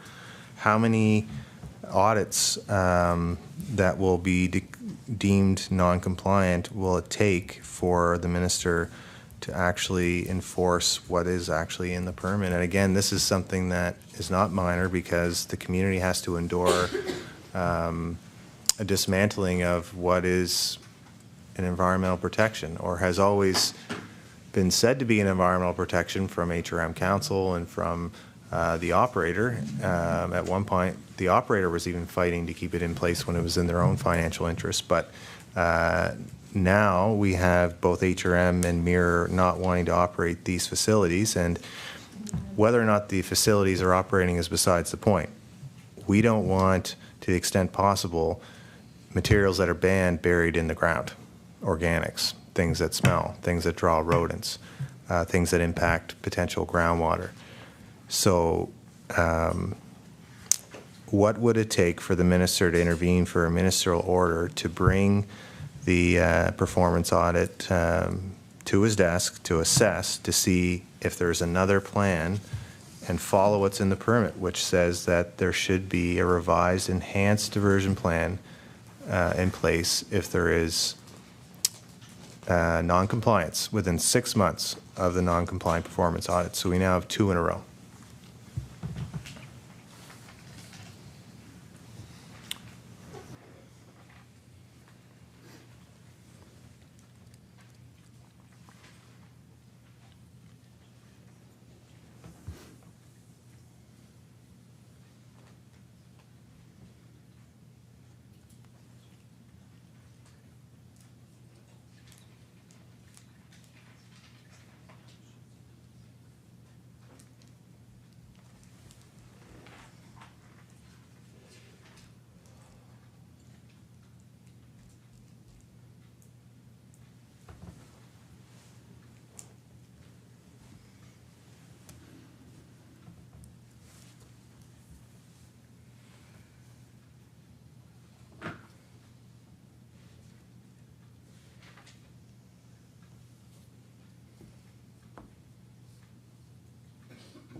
Recognize the Honourable Minister of Environment and Climate Change. Thank you, Mr. Chair. Thank you to the honourable member for the question.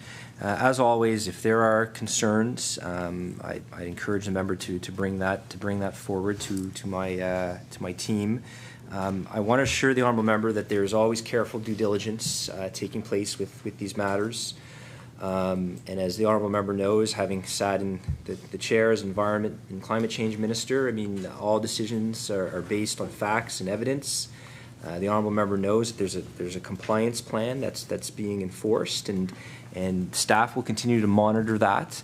However, I think the bottom line takeaway here is if there is information that the honourable member wishes to bring forward to me or to my staff, bring it forward, and we'll have a look and go from there. The honourable member for Timberley Prospect with 2 minutes. Thank you. Also in the permit, there is an opportunity for a technical steering committee as in the approval permit for the operation of the landfill. This was something that the Community Monitoring Committee advocated for. The department said that they do not believe the establishment of a committee is warranted at this time. That's the quote from the letter back from staff.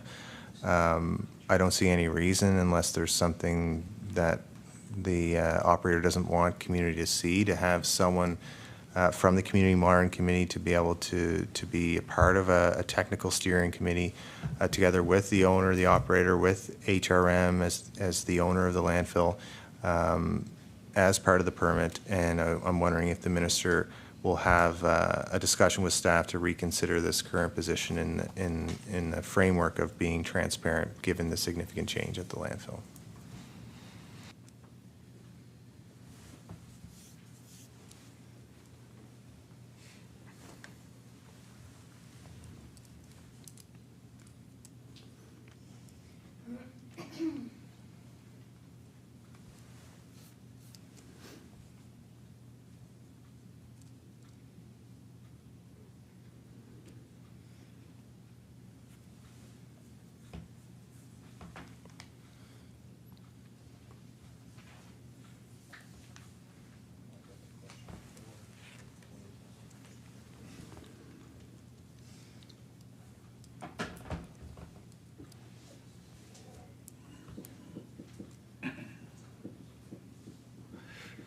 The Honourable Minister of Environment and Climate Change. Thank you, Mr. Chair. I mean, this is highly technical stuff. However, it matters. It matters to your community, and I recognize that. And so Order. That concludes time for the opposition. It's the NDP's turn. I recognize the Honourable Member for Dartmouth North. Thank you very much, Mr. Chair, and thank you, Minister, and all the folks in the department that are here, and for all the work that you do. Who's Andrew Murphy? I'll talk to you later. It's nice to hear your name. You helped me with a thing like when I was very first elected. So I just wanted to make a couple of sort of general comments based on the minister's comments. I've noticed now, this is my third or fourth department that I've been asking questions in, because I have 800 portfolios, and with each minister, the speech is the same. It begins with the thing on healthcare, and which is great. That's good. I'm also the health critic, so speaking my language.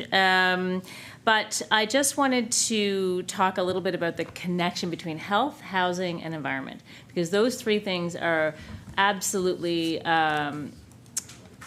connected, linked, webbed even, I would say.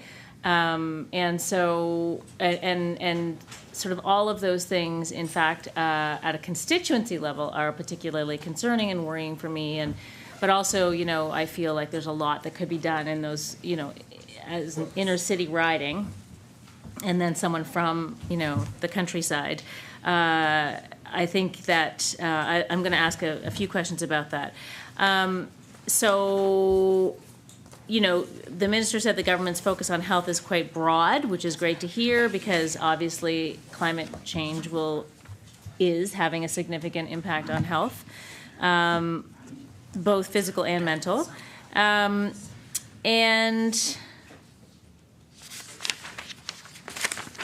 Sorry, I guess I will start with that. So we know that with climate change,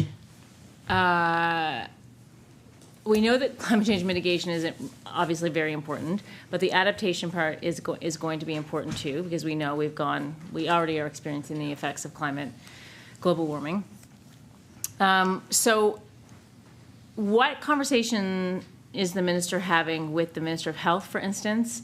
Actually, yes, this will be specifically to the Minister of Health, around climate resiliency in health, and how are the ministers working together? So, for instance, things like making sure that people are trained to treat severe heat exhaustion, making sure that our communities are outfitted with cooling centers as opposed to warming centers that we kind of concentrate on now, making sure that our hospitals have infrastructure and are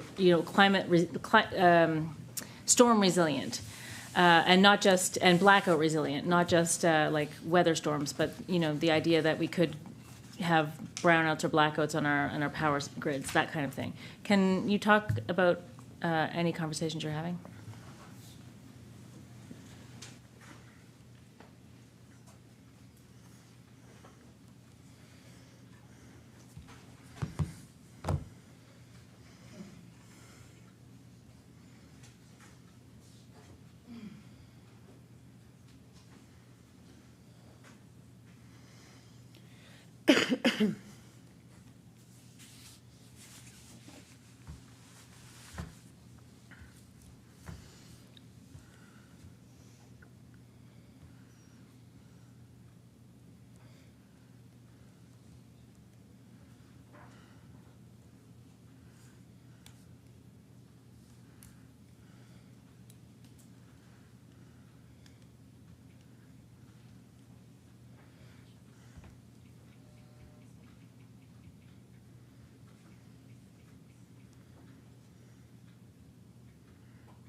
I recognize the Honourable Minister of Environment and Climate Change. Thank you, Madam Chair, and I want to thank the member for, it's a really important question, the interconnection between health, housing, and environment.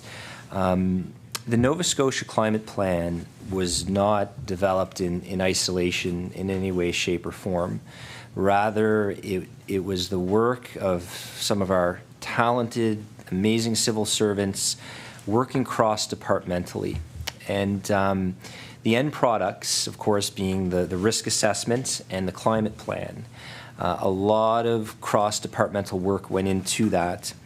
If you have a look at the risk assessment that was released at the beginning of December of last year, there's a well-being framework that's utilized there. Obviously, we know, as I indicated in my opening remarks, as outlined in the risk assessment, you're going to have, over the next decade or so, as a result of our extreme weather now, flooding. You're going to have, in the decades ahead, extreme heat. So preparation, the adaptation is critical, absolutely critical. And that's why the climate plan is so vital as the roadmap as we move forward together. So we certainly want to respond to the climate impacts, and we also, through the risk assessment, know where we're going to need to concentrate much of our energies. And as I highlighted our response very much is an all hands on deck approach. So it's engaging municipal units.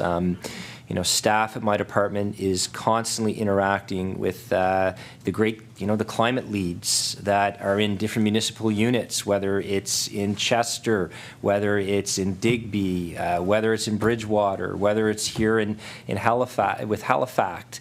You have a lot of those discussions, and then of course the work with Efficiency Nova Scotia. One of the first meetings I took was with Stephen McDonald and Professor Bill Leahy, chair of Efficiency One, and just you could listen to Bill Leahy. What a great mind, and just learning from him about the importance of energy efficiency. And so there's a lot of interconnections here. I think your question is actually quite brilliant, because there is that web of health, housing, and environment, and we know that how critical cooling is in the summer. And I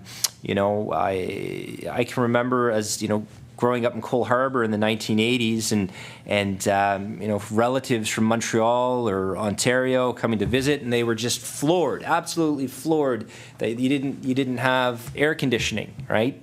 And because in those days, right, well, the cool air at night cooled you off. Well, those days are done. Those days are done. And the climate has changed, and we have to adapt accordingly. And to adapt accordingly means to work with all our partners. And so certainly there is a strong connection in the climate plan and the risk assessment with health and housing. You're seeing that last fiscal with our $57 million investment in heat pumps. And then, of course, seeing how the urgency for energy efficiency and cooling using renewables and heating using renewables is so fundamental. Government investing $140 million in heat pumps.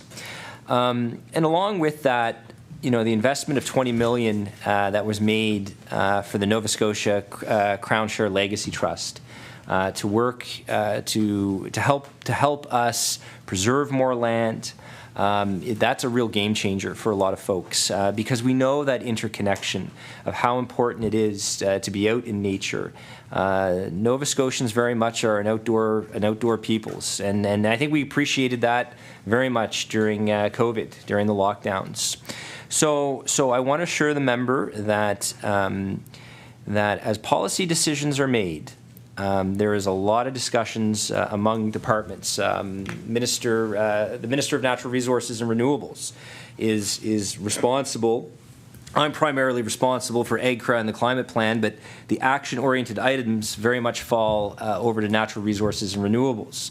We have strong links with education, very strong links with fisheries and aquaculture, Department of Education. There's ongoing discussions, and I can tell you authentically as well, among the ministers, we're very much using a climate lens as we develop policies.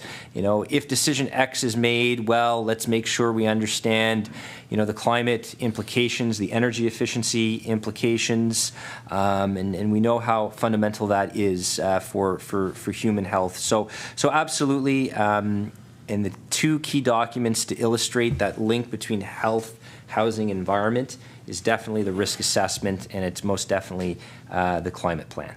Thank you, Madam Chair. I recognize the honourable member for Dartmouth North. Thank you, Madam Chair. Can the minister explain, so in speaking of the climate plan, there's $6.9 million in climate plan spending. First question is this for Green Fund projects? And second question, B part, is can you explain the drop in climate plan spending from $160 million to $6.9 million?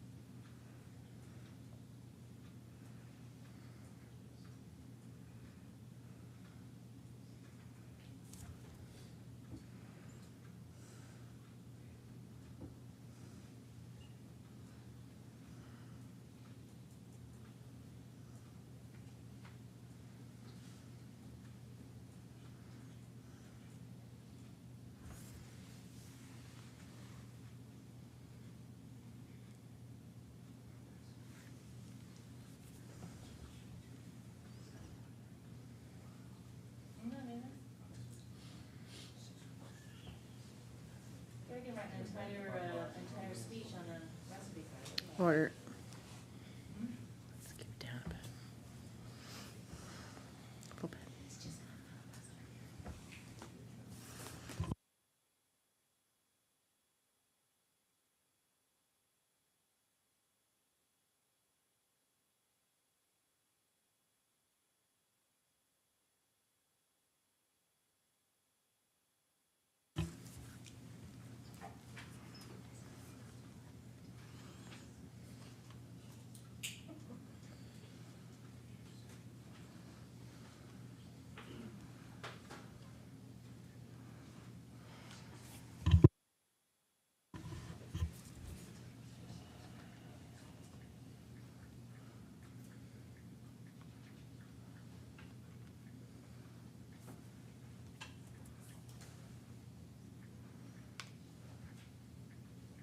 I recognize the Honorable Minister for Environment and Climate Change.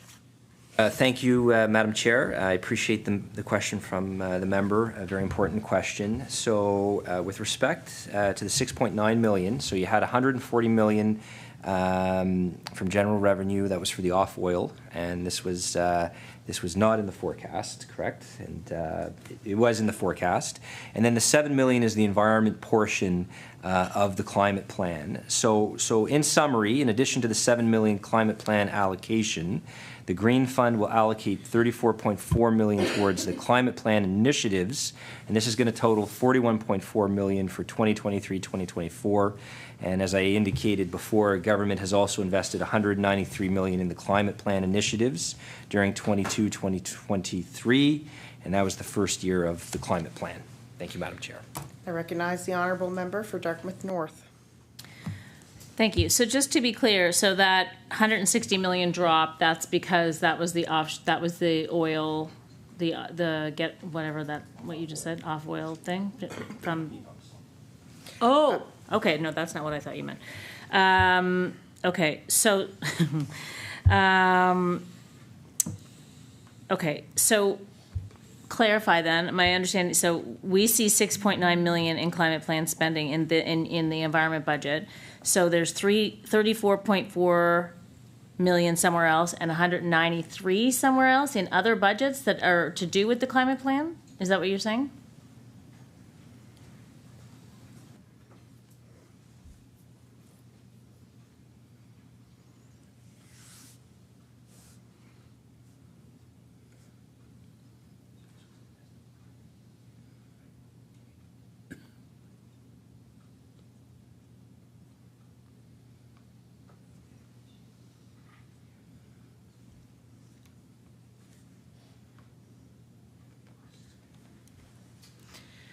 I recognize the Honorable Minister for Environment and Climate Change. Thank you, Madam Chair. And okay, we'll get as clear as mud here. So in 2022-2023, so when we say off oil, this is for the heat pumps. So that was $140 million.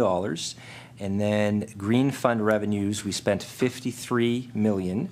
So the total revenue spent was 193 million for 22-23. So this fiscal, the ECC budget, 6,994,000.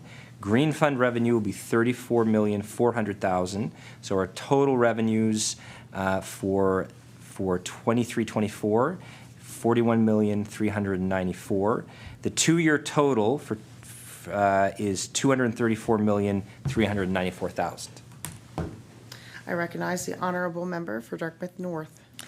Thank you, but I'm asking about Green Funds. I'm asking about climate plan spending, not Green Fund revenues. I'm wondering what money is being spent. Where is the money being spent in the budget that is going towards achieving our climate goals as laid out in the climate plan? I guess I should have said it that clearly the first time.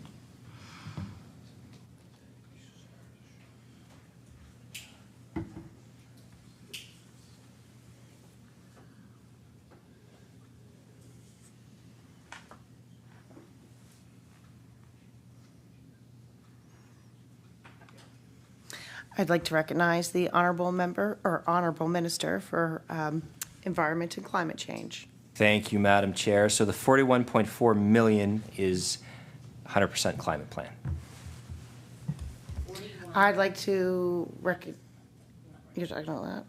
Well, It's your turn. So I'd like to recognize the honorable member for Dartmouth North. Okay, so in the minister's opening, he spoke about that 19 FTEs going over to agriculture. That's the policy, inspection, compliance, and enforcement, and sustainability applied science. Is that correct? So 19 FTEs going over there. Are those some people who would have traditionally been in the Department of Environment doing environmental enforcement, like a bylaw enforcement? So, for instance, development is, buildings being built on Lake Banook, a bunch of stuff goes into the lake, someone gets called, someone goes out to figure it out, someone gets fined. Those folks, have a bunch of them moved over to agriculture, and if so, why? And yeah, I guess why?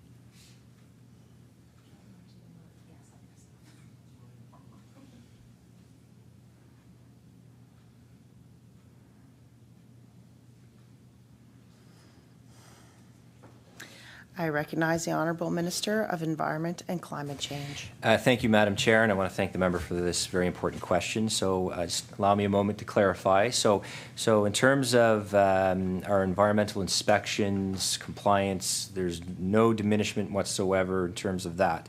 What's happened here is the meat inspectors and animal farm workers, they've been sent to the Department of Agriculture. Now, authentically,